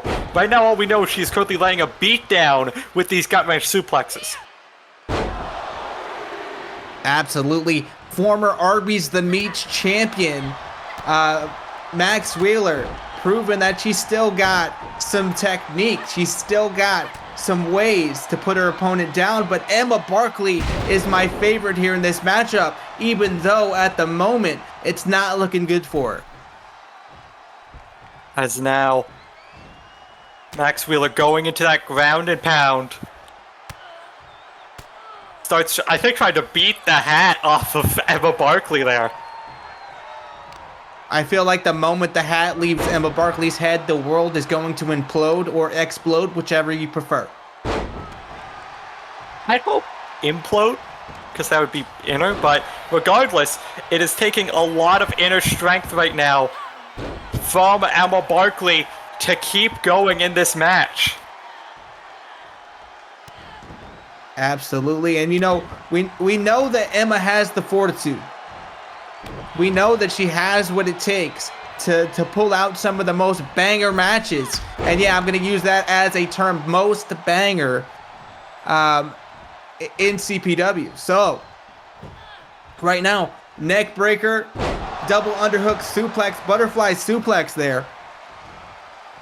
As now turns around, does Emma Barkley, looking for the side Russian, connects, and now just beating the brakes off Max Wheeler. And that was a fluid sequence. There was no resistance there by Max Wheeler at all. The Toshiaki Kawada kick sends Max Wheeler down. Now, what you got in mind here? He catches her with that knee. And that might be enough. The beach break, no, not able to do it just yet.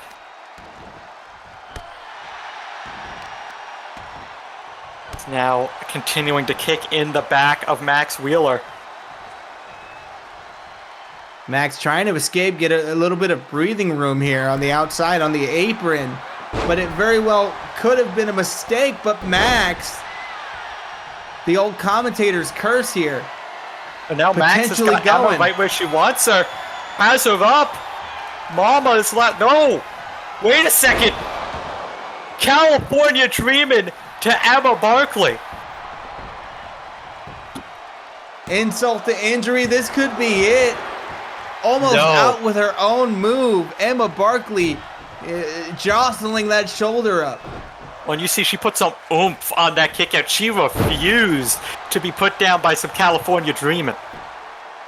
Absolutely.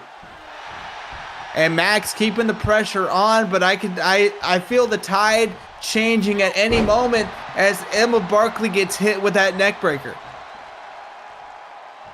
Now Emma trying to fight up to her feet. Oh, sends Max Wheeler off. Huge line gets thrown through and gets tossed with that pounce. Oh, and now the Jesus Christ with the knee brace. And now flips her up into the neck breaker.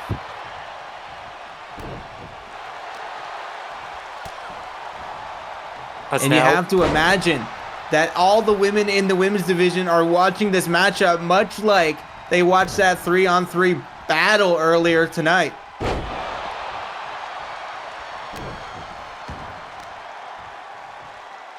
As now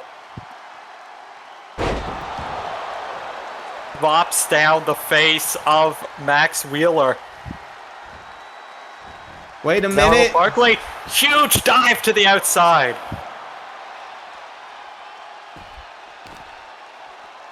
Reckless abandon here on the outside, the barely padded concrete. And Emma Barkley showing she can be just as tough as Max Wheeler should she need to be. What's all this? Rolling Thunder by Emma.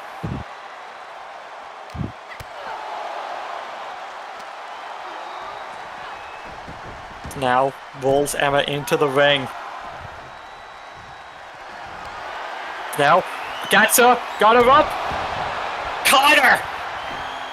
Modified California Dream and the California Nightmare, no!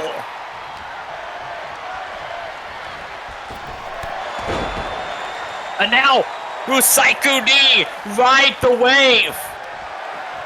And this is not a wave that you want to ride, and Max Wheeler doing everything she can to battle back, going up again, but this Mama's time last cigarette. Mama's last cigarette, that's going to be it. Wait a minute here. Shoulder up. Emma Barkley using those legs to her advantage. All that skateboarding paying off as Max Wheeler hammers away at California Sweetheart. It's now that huge right hand from Max. Going up top. Yeah, not something we often see from Max Wheeler. Now, oh, I guess there's a reason why. As now, she lifts up Emma Barkley, sends her to that post, and just tosses her like a sack of trash. Goes into the cover. Loretta Seymour ready to make the count, but it's not enough. Now, oh, the knees to the head from Emma Barkley. Huge kick. Lariat. Lariat. Drop kick again. Takes down Wheeler. Absolutely. Take down Wheeler. You see the wheels spinning in the head of Emma Barkley, trying to figure out what she's got to do to keep this woman down. Well, right now, just spinning her round and round with that modified airplane spin. As now looking to target that arm of Max Wheeler. Max Wheeler dropping to a knee, not letting Emma Barkley get full control as now hits those punches to the gut. And looking for the Alabama Slammer. Connects. Lifting her up once more. Got her up. Mama's last cigarette. And it never is the last one, but it could be in this match. And no, Emma Barkley somehow. You see Max Wheeler taking a moment to just revel in the destruction she's caused Emma Barkley thus far as she sends her crashing to the outside. Barkley in a bad way.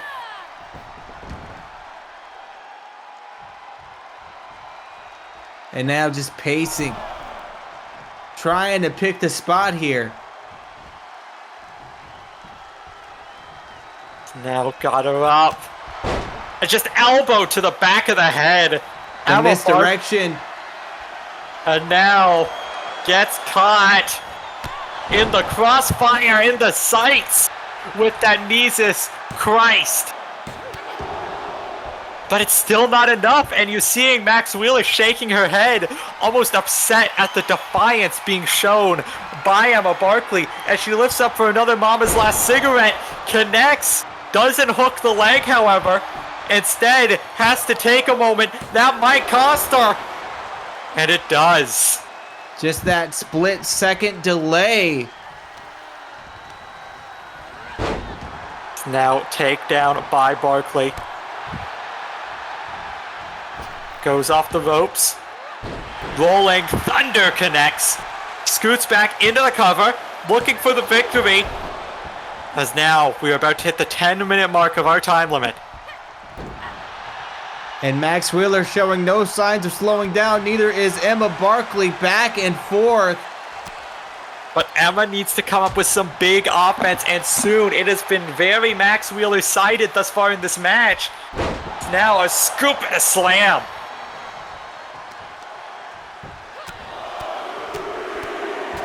As Max continues to beat down Emma. Right on the boundary where the head meets the hat. I think you're right. I think she's trying to take that hat right off, Shaw. But Emma not having any of it. Takes a moment to collect herself. There it is again. Ride the wave. And she might be about to ride this into something else. Has her up on the shoulders. California Nightmare. Into the cover. Loretta Seymour in perfect position, but no. Not enough done to Max Wheeler just yet. You have to keep in mind how much Max Wheeler's been controlling this match. you've got to feel that Emma Barkley just has not done enough. Well, that might be enough right there. A pinfall. I was going to say the pin was very deep. That hooked leg was very secure, but Max Wheeler able to power out. And you see Emma Barkley yelling. Max Wheeler as she connects with that bulldog.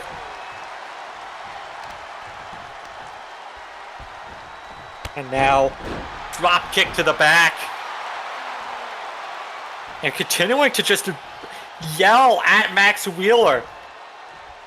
Just letting frustration maybe get to her a bit as she trips the leg. Now has this heel hook locked in, targeting that injured knee, that knee brace of Max Wheeler. And you could see Max Wheeler desperately trying to find a way out, and she does.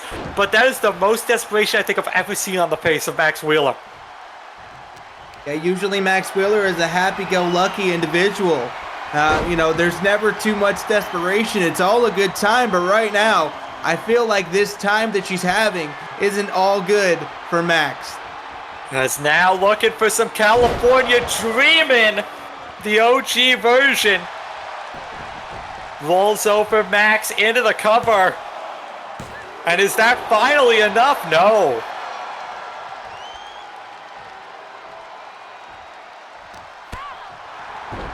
Now Max Wheeler shoots the leg up, connects with a kick.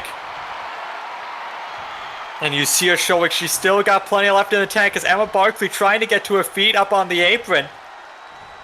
Gets back into the ring. Inspired by all of the old greats in the 80s, those poses, those taunts, and not necessarily great timing there though. No, but what are you gonna do?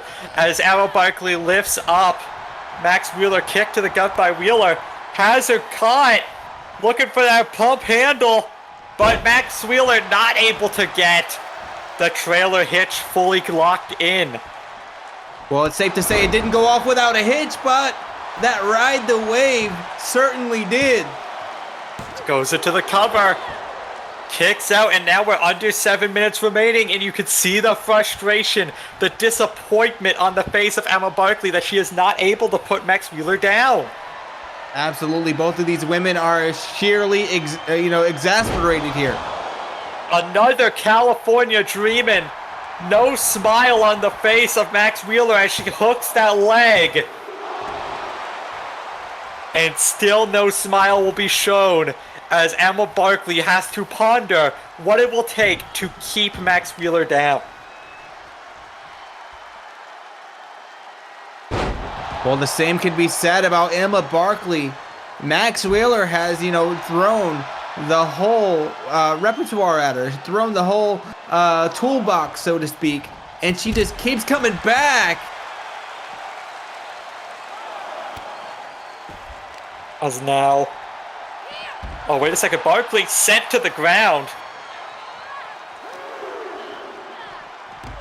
And Max Wheeler sends Emma Barkley up against the barricade. Looking to do so maybe again. No, this time. Go home driver from Wheeler.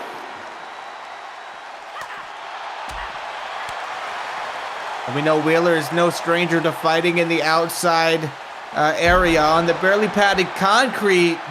That brain buster, though, to Emma Barkley, absolutely brutal.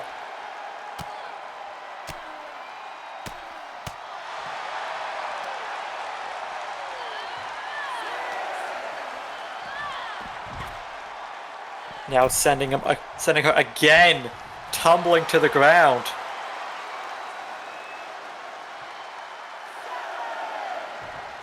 Up to a count of 7. And Max Wheeler not going to be content with any kind of count out. Absolutely not. She wants this to end in the middle of the ring with a 1, 2, 3. Or a tap out. We've seen Emma Barkley go for submissions so far in this match. Might be thinking that's what it's going to have to take. She's got the target. She's got those knees. Many people don't know that the injury to Max Wheeler's knees actually occurred in a McDonald's ball pit. She jumped off of the top of the ball pit into the balls, and it wasn't as soft as she expected, much like that knee to the face there. As now This fight just continuing on the outside, rolling thunder.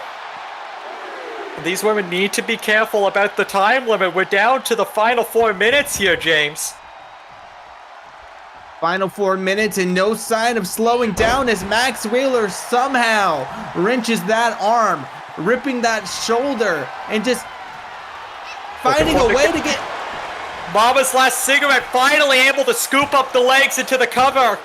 2, no!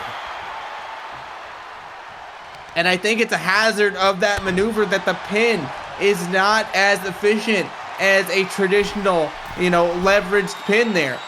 She's got to reach her whole body over and try her best to, get the pinfalls. And with someone like that, with Emma Barkley's prowess, it doesn't necessarily work. Yeah, and now we see Max Wheeler, that short arm lariat, doing whatever she can to try and put this one down. Looking for the trailer hitch once again. This time connects, flattens her out. Scrambles into that cover. Emma Barkley, seemingly on Dream Streak, able to just get the shoulder up. 3 minutes remain, James. 3 minutes remain. California Dream and Emma Barkley out on her feet right now. As now, Jesus Christ into the Poison Rana. We're seeing Max go up top, maybe look for that leg drop once more. No, went for the King Kong knee drop. Both knees landed. Emma Barkley looking to take advantage, but it's no. We're 2:30 here in this matchup. 2 minutes and 30 seconds left. Now less. Emma Barkley connects with the beach break. Not wanting to leave anything to chance. Calling Max Wheeler to her feet. Was looking for California Dreamin'. Forearm shot by Max Wheeler. DDT spikes her. We're going to 2-minute warning. Got her up. Mama's last cigarette. And that is it, folks. Emma Barkley is out of this one. No! I cannot believe kicked out this late. As she rolls to the outside, and Max Wheeler looking to risk it all. Leg drop from the top to the floor.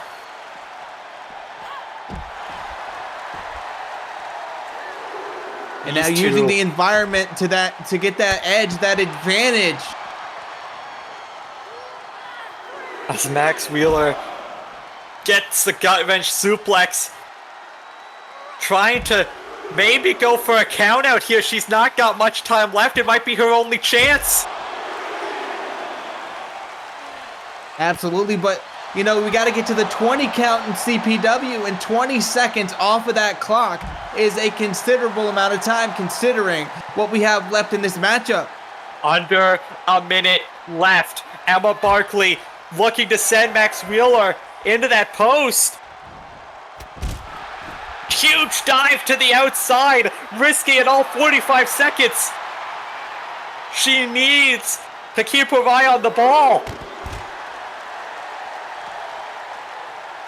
Now, Shaw, I think the eye is on the ball. Maybe it's not the result of this matchup she's focused on. Maybe it's sending a message to someone like Max Wheeler, a golden opportunity winner. And now has the submission locked in on Max Wheeler on the outside. 20 seconds remain. As Max Wheeler able to fight her way out of it, but I'm getting the feeling this might be about to be a time limit draw. Max Wheeler taking her away from the ring. 5, 4, 3, 2, 1. Double a draw. Time limit exceeded. What a match, what a war, and you've got to feel that's not the last we're going to see of these two anytime soon. Absolutely not. And going from one nightmare to another, we have these foes or friends and foes to everyone else. We saw last week Johnny D seemingly throw his lot in with American Instinct. I think tonight we might be about to start getting some answers. I want an answer for the attire that these gentlemen are wearing. I've never seen Johnny D wear anything other than his ring gear, and I'm a little bit disturbed right now. I'm gonna be honest, this is on brand for Colin and Seth. Yeah, this is the first time I've seen Johnny D look like a human and not a monster. Well, I mean, hey, maybe we're gonna find out a bit more about all that in just a moment, as this trio has seemingly joined forces, much to the chagrin of Kenny Mitch on last Uproar. Let's see what they have to say. Absolutely.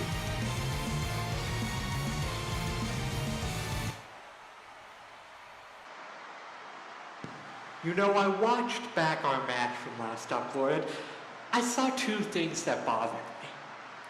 The first being why? Why did we not just beat the shit out of Kenny before the match? Why continue the ruse of it all? The reason? So we can snap some losing streaks. Johnny D is now no longer on the losing streak, and since he is now associated with American Instinct, now that we are one and the same, we are no longer on a losing streak. But that name, American Instinct, it bothers you. It bothers you because you don't see me and Seth as real Americans. We don't fit your narrative of the American dream.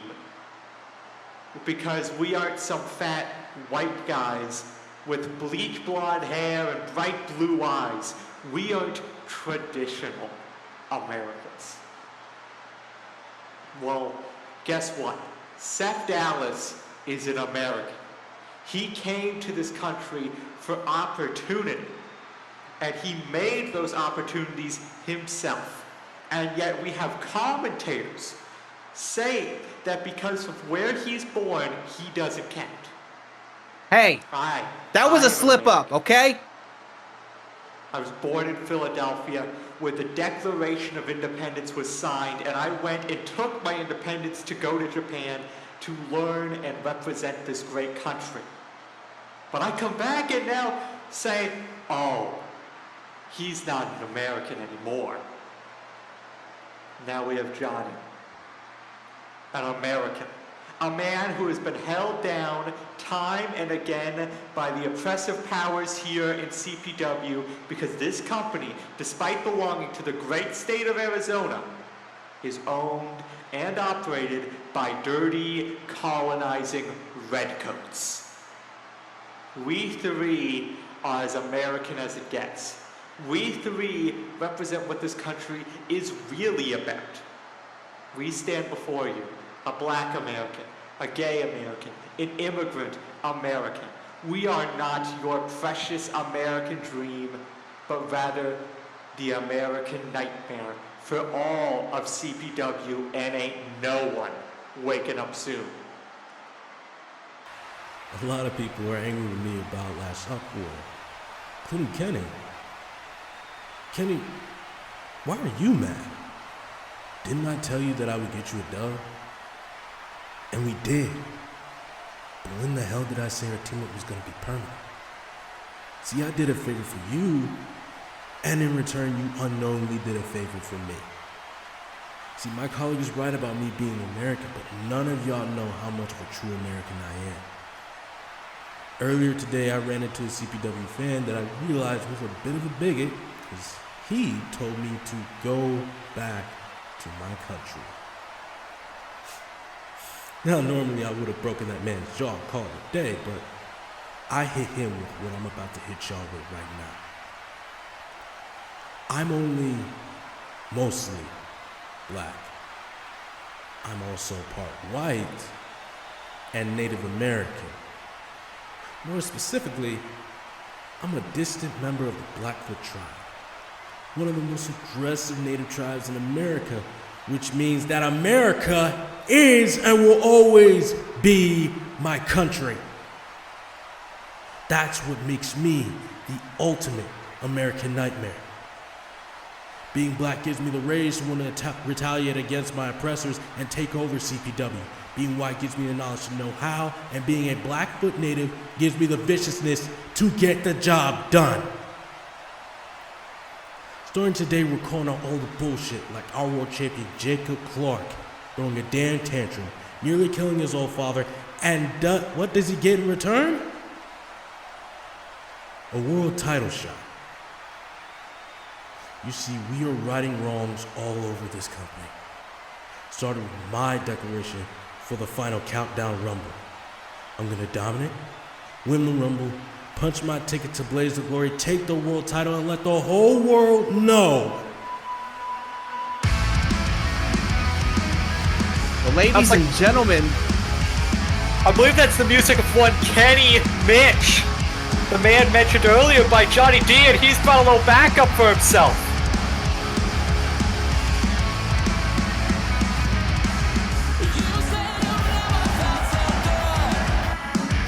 It's Kenny Mitch. It seems Johnny D and stepped out making the way a wing, but Colin seems to be staying to fight. oh he my tried. God, He tried. he tried.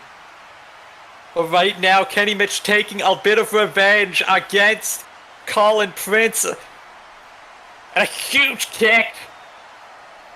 And now making his way into the ring, but Johnny D and Seth Dallas in the crowd, putting lots of distance.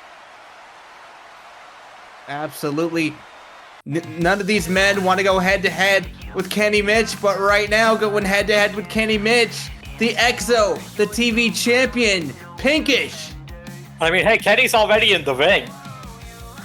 Absolutely, it made sense to rush the ring, but is that going to, work to a disadvantage for Kenny Mitch? Has he expended energy already or disturbed his focus for this big match? It's only time. Now we await the TV champion. Man who beat 5 others inside that Ultimatum Chamber match. King Pinkish, the king of television, the Traveler's chosen hunter, making his way to the ring. This guy has so many nicknames, but none of them matter, because what matters is the devastation, is the prowess, is the impact that he brings to the ring. Yeah, he had a fantastic match with Dower Ranger last Uproar in defense of that TV title. Now, we're gonna have to see, can he defend it once more against Kenny Mitch? Kenny Mitch, who is providing a lot of momentum as of late, but might be distracted elsewhere. Pinkish only focused on this match. Absolutely, Pinkish only focused on this match, only focused on, handling that crown, so to speak, of CPW TV.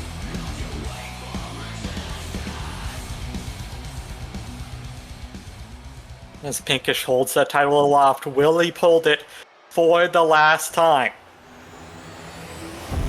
That's what it's all about, the World's Television Championship.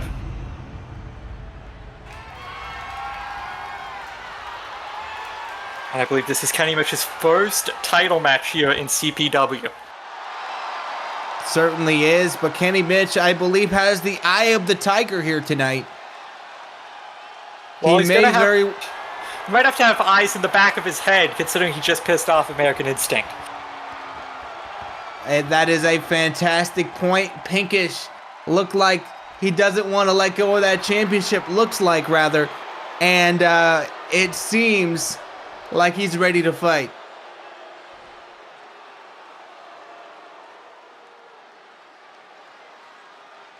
And folks, just because it's been relevant here tonight, should this go to a time limit draw, the championship stays with Pinkish. That's the championship advantage. Kenny Mitch needs to win this match within time limit. Pinkish, he doesn't need to win at all. 20 minutes on the clock. That's how long Kenny has as this one gets underway.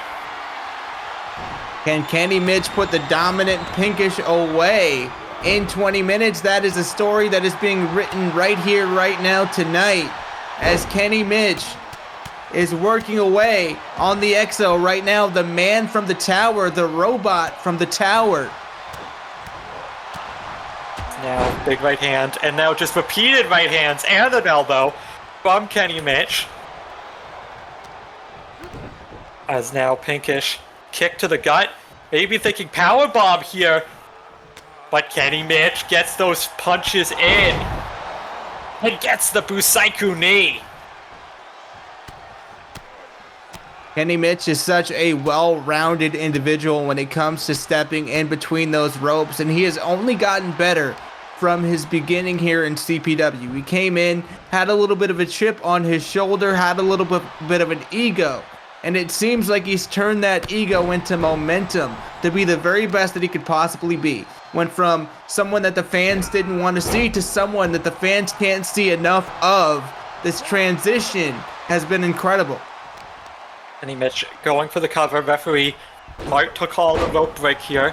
Wouldn't want any controversy in a match as important as this. The television title being on the line. As Kenny Mitch now looking to fly. Show and call it Prince how it's done there with that dive as he takes the fight to the champ. Now sends Pinkish up against the barricade. Pinkish able to fight his way out. Frankensteiner. And just repeated punches.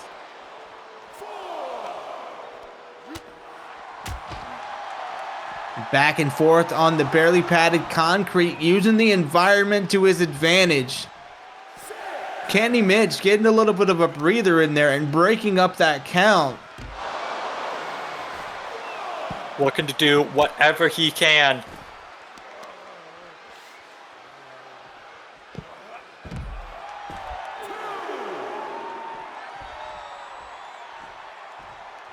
So Kenny back in the ring. He's got to keep in mind, obviously, of Championship's advantage. Can't win the title via countout, but can take some time to catch your breath. Oh, but maybe spent a bit too much time relaxing as Kenny Mitch gets sent against that apron, and now Uranagi slams him against that barricade.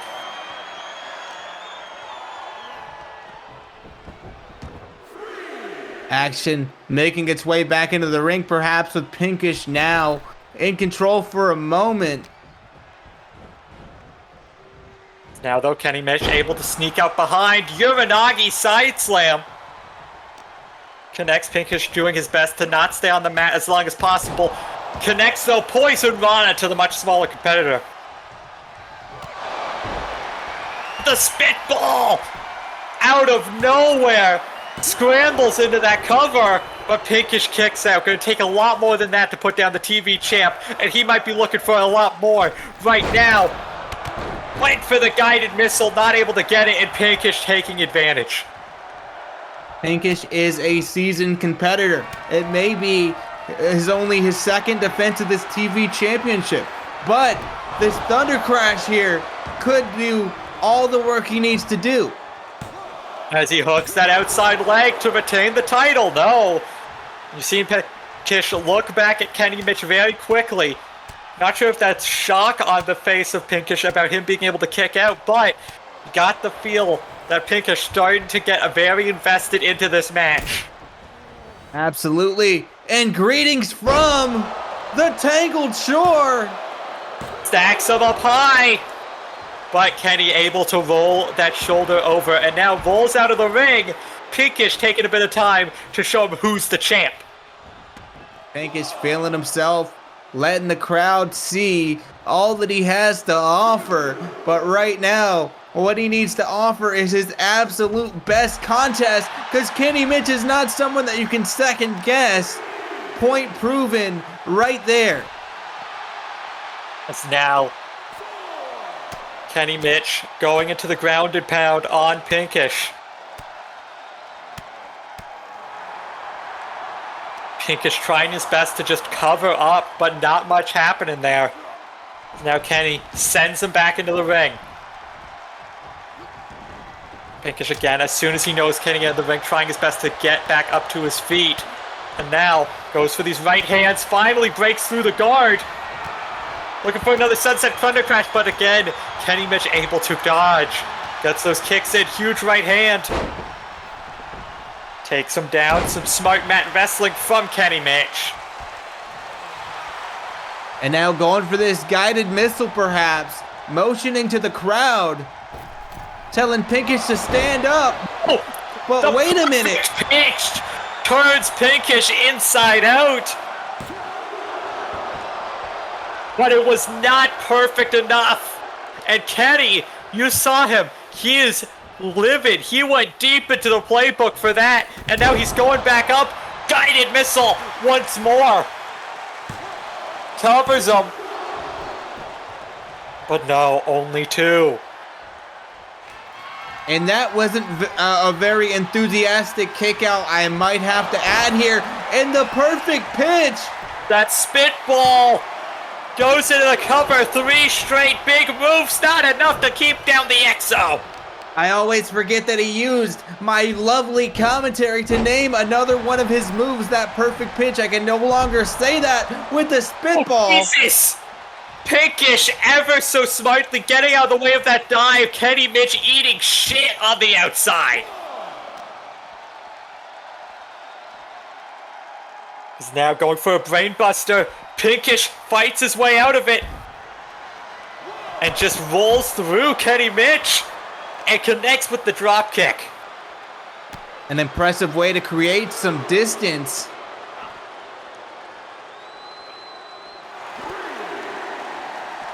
As now Kenny Mitch rolls back into the ring. This time able to connect with that dive. Now just trying to beat in the face of Pinkish. Not much doing at the moment. I know. Maybe looking to reassemble some of the furniture here at our Macedonian announce table. Broadcasting in every country that you could think of, coming to pro wrestling. Is now though, what's Pinkish got in mind? Got him hooked. What the hell is this? Torture rack. This torture rack on Kenny Mitch, trying to make Kenny submit. Oh, but Kenny's shooting those elbows into the jaw of Pinkish. And now, Busaiku knee!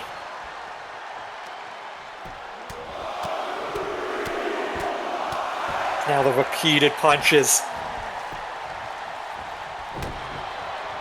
And connects though with the European uppercut.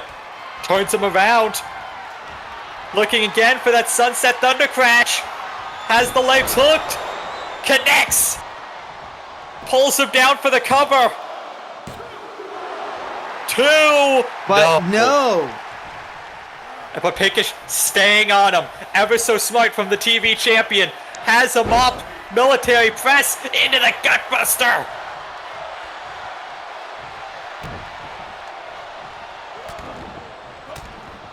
And now just huge clubbing elbows into the face. Not even face, the head. Pinkish going deep. Busaiku again though by Kenny. We've seen Pinkish bring out everything that he could possibly bring out, but an elbow drop off the top rope, beautifully executed by Kenny Mitch. And Pinkish has no idea. Kenny Mitch has got something big planned. The spitball. Spitball for the championship. No. Gonna take a little bit more from Kenneth to put down Pinkish as he double legs him. Picks him back up. And Pinkish, big punch. The fist of havoc. And now looking to lock in. That touch of malice. Crosses over, but in the ropes, the long legs of Kenny Mitch saving him here at the last possible moment. Because look at him. He is out cold. If he was not in the ropes, that is a submission victory for Pinkish. Pinkish has got to be livid. You can tell the animosity building here. Pinkish unable to choose whether or not to stay in the ring. But right now, that powerbomb, that crucifix, as Kenny Mitch smartly rolls out. Oh, but it's caught with the moonsault, and Pinkish, you've got to feel very frustrated, had the match won. But Kenny Mitch is still in this, and you can see the frustration boiling over for the EXO. As now just looking to get into the head of Kenny Mitch. Pinkish looking to fly. Calls Kenny to his feet. Went for the dive, but Kenny Mitch able to backstep just enough, but not enough to escape Pinkish for real. As now, Kenny's got him up. Looking for snake eyes. Connects flush.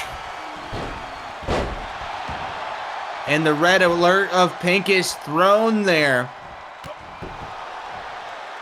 But Pinkish fights his way out of the corner under half of the time remaining, by the way. Around 8 minutes 40. Gotta feel Kenny Mitch is starting to feel the urgency of the clock. But he needs this time to rest. He rolls to the outside. But this has got to benefit the champ, if anything. Absolutely. Kenny Mitch has the deck stacked against him right now. Pinkish can win in multiple ways without actually having to win. It could be a count out. It could be all kinds of different things here. Disqualification, anything he wants to do.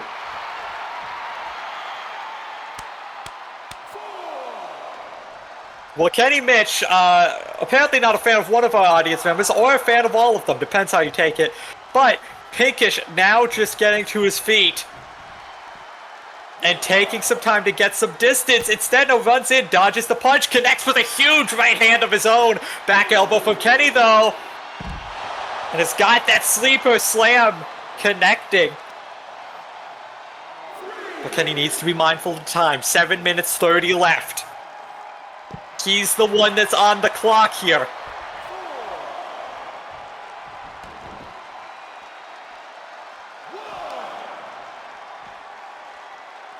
As he continues to break that count, not wanting to win by countout because wouldn't get him any gold. It's now Shining Wizard takes down Pinkish.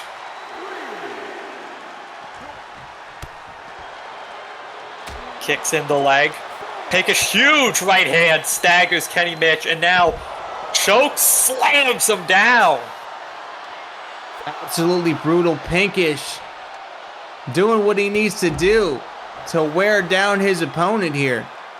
Here's the thing. I could see Pinkish taking a countout victory at this point. He has the visual win over Kenny Mitch. We saw Kenny out cold after that sleeper where he just so happened to be in the ropes. Pinkish could take the countout and still claim true victory, but is Kenny going to be able to get in the ring in time? Going to be a good question. It looks like Seymour's giving them a little bit more time. Oh, and the two-bird salute to Kenny Mitch by Pinkish as he now looks to put him away. Pinkish escapes out the back. Oh, sorry, Kenny Mitch escapes out the back, turns him around. Touch of malice. Touch of malice locked in. Nowhere for Kenny Mitch to go. This could be it. Kenny Mitch is going to have to tap. Nowhere for Kenny to go. Pinkish has it locked in deep. As now, though, Kenny able to pull that arm off. He has got a second chance at life from earlier. He is not wasting it as he sends him off the ropes. Ducks down. Oh, gets caught. No, catches him instead. Some very good high-flying maneuver. And now, if this connects, we might very well have a new champion. Spitball. This has got to be it with 5 minutes 30 remaining. Kenny Mitch is the new television champion. Ladies and gentlemen, Kenneth Mitch is our CPW TV champion, and Pinkish has been dethroned. That was a great contest, y'all. Absolutely. And hey, you have to give some credit to Pinkish. It looked like if that choke wasn't in the ropes, Kenny was out. He was out cold. but Kenny Mitch got his second chance, and he made the most of it. Now he is TV champion here for CPW. Absolutely. Essentially the face of CPW. That title is defended each and every week. Can he hold on to it? Can he keep continuing to bring that gold home for his kids? That remains to be seen, because right now, Kenny Mitch is going to celebrate, and I think he's got bigger problems to look forward to in American Instinct. He very well might. Now Kenny Mitch taking his moment in the limelight. But James, coming up is our main event. These three men will compete to see who faces the Dragon Kid next Uproar in a #1 contenders match for the CPW World Championship. One of these three men might be the next to face Jacob Clark for that title at Final Countdown. Absolutely. We've got a man, Morgan Sharp, that has not had a defeat in many, many months. We have Will Sheridan, former CPW World Heavyweight Champion, and Jacob Nitro, the wild card, the fire starter, that's known to put on a fantastic contest whenever he is at our disposal here.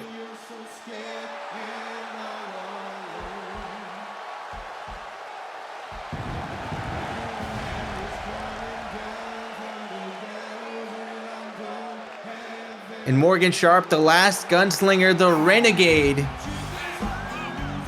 could be the fan favorite here to win this one. He very well could be. I mean, he's on the roll, and hey, what a matchup it would be. Morgan Sharp versus Dragon Kid, the Blazing Renegades going one-on-one for a shot at the world title on the line. But I want to call us back to the last Uproar. William Black was on a similar winning streak to Morgan Sharp. William Black's not in that match next Uproar. It's Dragon Kid. Morgan Sharp needs to not get overconfident, needs to not rest on his laurels, because otherwise, he might end up on the wrong side of the barrel. That is very true. And recently, speaking of being on the wrong side of things, Will Sheridan, this character shift that, occurred in his feud with the Clarks, this man who we used to admire became the most devious bastard in all of CPW. Here's the thing, he calls himself the one true king. Well, this king is looking to get back to his throne. Yes, he is no longer the general manager, but what havoc would Will Sheridan be able to wreak upon CPW could he get his hands on that title again? Absolutely. Will Sheridan, the one true king, OTK in the building. If he gains that championship, what's going to stop him from regaining control of CPW as a whole?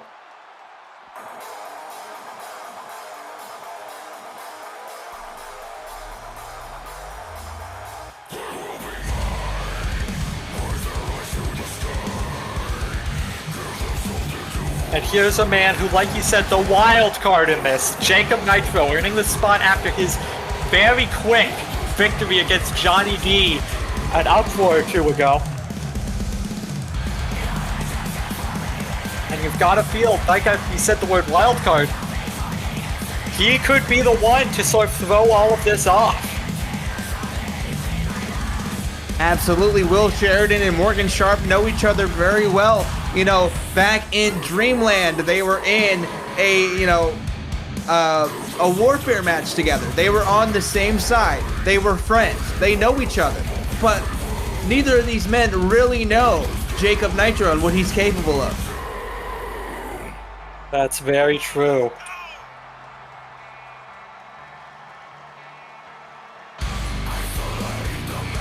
I think in a match as chaotic as this, being the wild card has some advantages. So while he may be the underdog, I would not be too surprised to see Jacob Nitro come out of this one with the victory. The underdog's confidence is up. He's got, a new look that we've seen in recent history, and now a new theme song. Jacob Nitro is on top of the world, and he is in better position than ever to make his mark in CPW.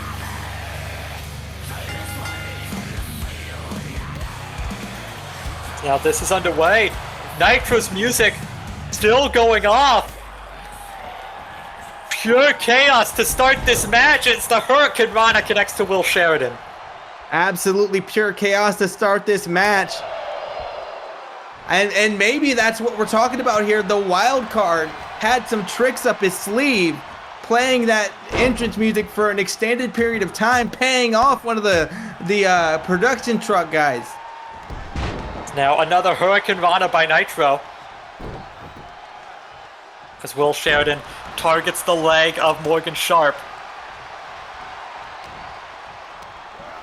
Now Sheridan sends Nitro into the corner. Morgan, though, going right after Sheridan. You've got to feel, enemy of my enemy in this case. Will Sheridan might have a bit of a target on his back, but it seems Morgan Sharp an equal opportunity ass kicker here.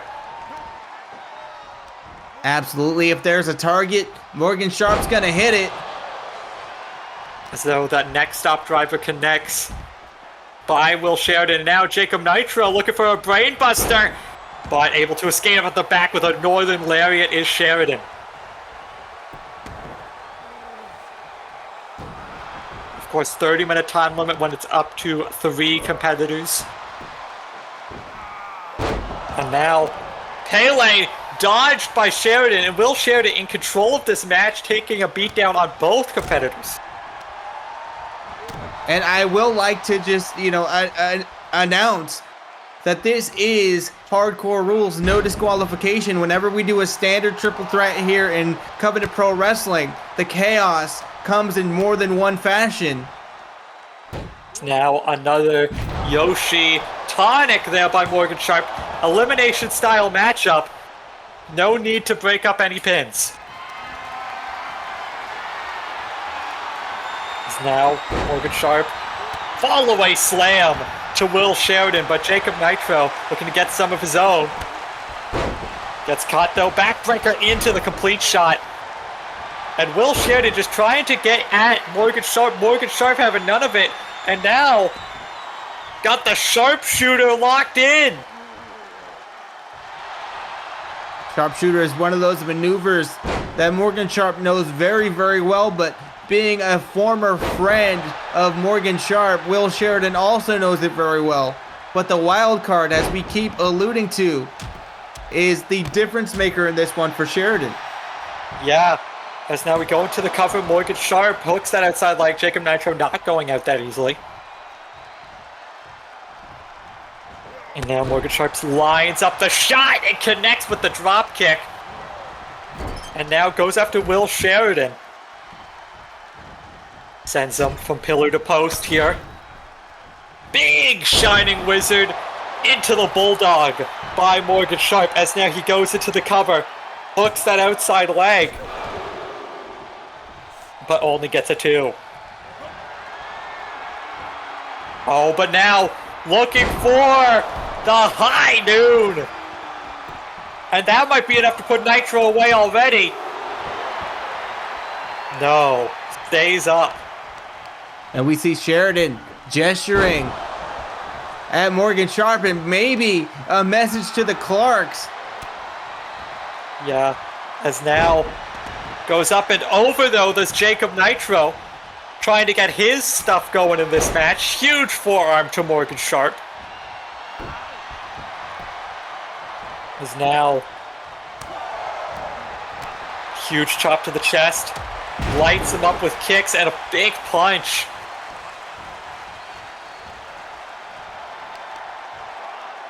And now Nitro gets set up and over The by strength Sharp. of Morgan Sharp.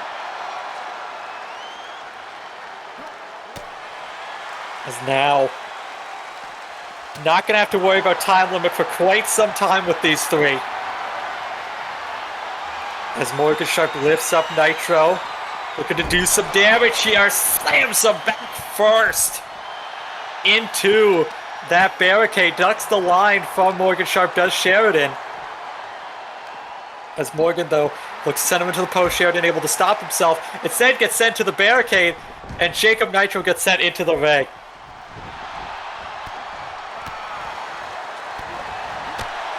Jacob Nitro, the smaller of all of these men, I think. I think at a disadvantage in terms of size and also in terms of just being on the big stage here. We've seen Morgan Sharp have a tag team title reign. We've seen, of course, Will Sheridan have the World Heavyweight Championship reign, but Nitro hasn't had that experience yet. Not yet, he is not. As now the repeated strikes by Morgan Sharp takes out the knee of Jacob Nitro, goes into an early cover. Is that going to be enough? No. Jacob Nitro still able to push his way out, but catches Morgan Sharp to Sheridan. Buffer overflow. And that might be enough to get our first elimination. But No, no. only two. Only a 2 count there. Morgan Sharp. Wait a minute. The crown of thorns.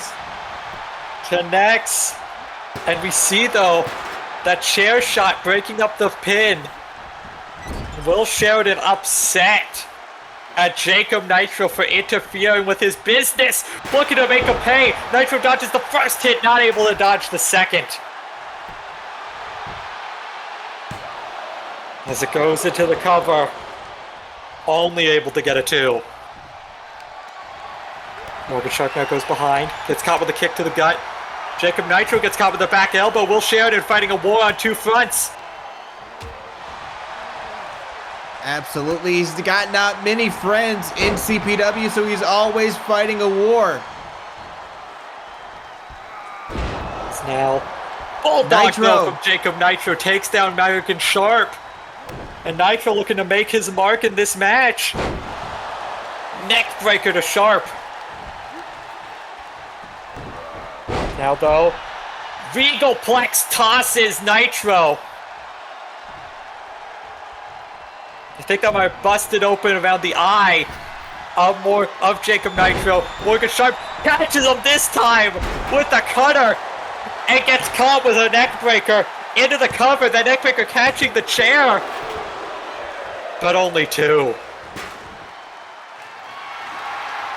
The chair seeing a lot of action here in this matchup.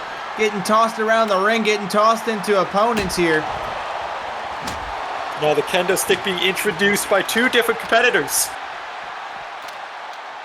As Jacob Nitro goes up and over against Will Sheridan.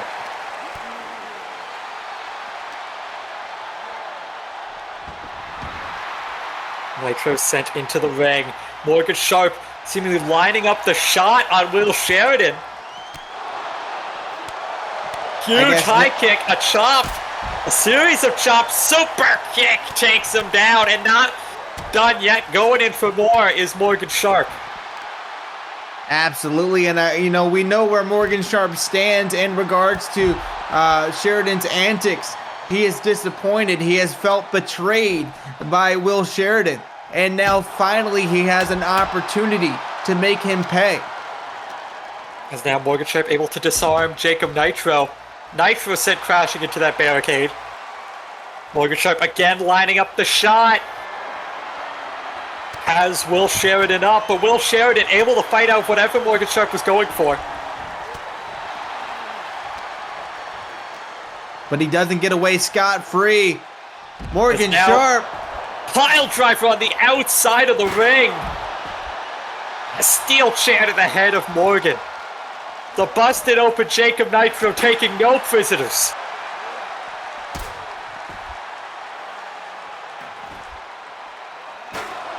Morgan Sharp grabbing that chair, slamming it against the back of Nitro. Will Sheridan though able to disarm him. Teardrop suplex to Sharp. And I think also to Nitro, I think part of that clipped him.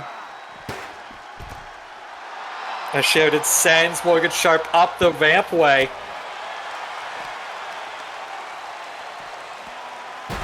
Another backdrop driver from Will Sheridan. As now Morgan Sharp looks to get his hands on Sheridan, maybe looking to take this one up the ramp. No, stays focused on the task at hand, goes after Nitro. Nitro catches him, fisherman suplex. But the pinfalls don't count on the outside. As now ducks the punch, does Nitro, connects with the right hand, and he's got him. Cross crossfire. And I think I see some blood there, Will Sheridan. But the crossfire not enough to take Will Sheridan out of the match. As now that sort of handspring splash connects. But another crossfire, this time to Morgan Sharp. And is that enough? No. Morgan Sharp rolls to the outside. Jacob Nitro gets caught with the backdrop driver. And it's not enough. And Will Sheridan, folks, I don't know if you saw it, has been busted open. And as Jacob Nitro gets a breather, Will Sheridan adjusts his focus onto Morgan Sharp. Morgan Sharp goes back into the ring after Nitro. Neck breaker by Nitro. Oh, disarms Will Sheridan. Jacob Nitro staying alive here. Michinoku driver. But gets turned around. I think I hear the crow call for high noon. And I think Nitro's out. But no. Only 2 count.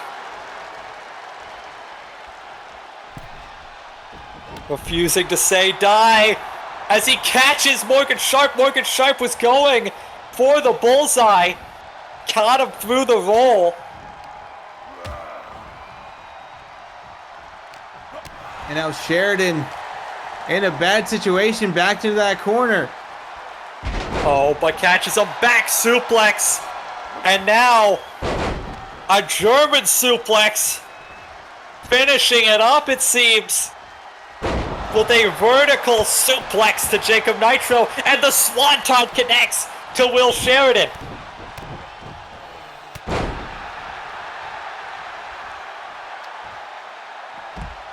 As Morgan Sharp takes this kendo stick to Nitro. Nitro not falling after the first hit. The second one will do it. And will that send him packing? It will. A hell of an effort here tonight by Jacob Nitro. But Morgan Sharp put him out to pasture.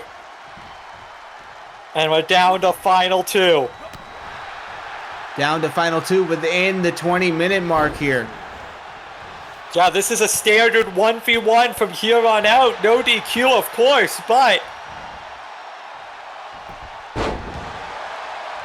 no one breaking up anything that any of these guys are going for as the twisting senton connects to Sharp.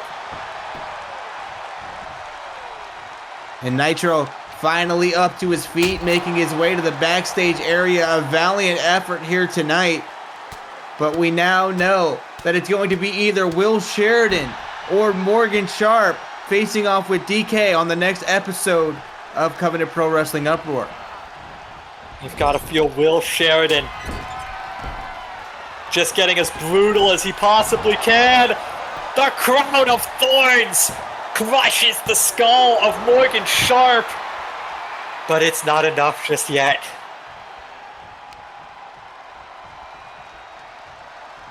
Now calls him to his feet. Neck breaker from Sheridan, but Sharp wisely rolling to the outside. Sheridan. Look to fly, but nobody home. Crashes and burns does Sheridan. As now the Dragon Sleeper locked on the outside. Can't get the victory out here, but might just be looking to inflict some pain. Absolutely, there's no count out. There's no submission out there, but being able to inflict that damage on the barely padded concrete is a good way to be able to bring your opponent back into the ring and get that win. Absolutely. As now goes low, this Morgan Sharp, but Will Sheridan able to fight him off. And Sharp, I think, was looking to go back into the ring, gets caught instead in a back suplex to Uranagi.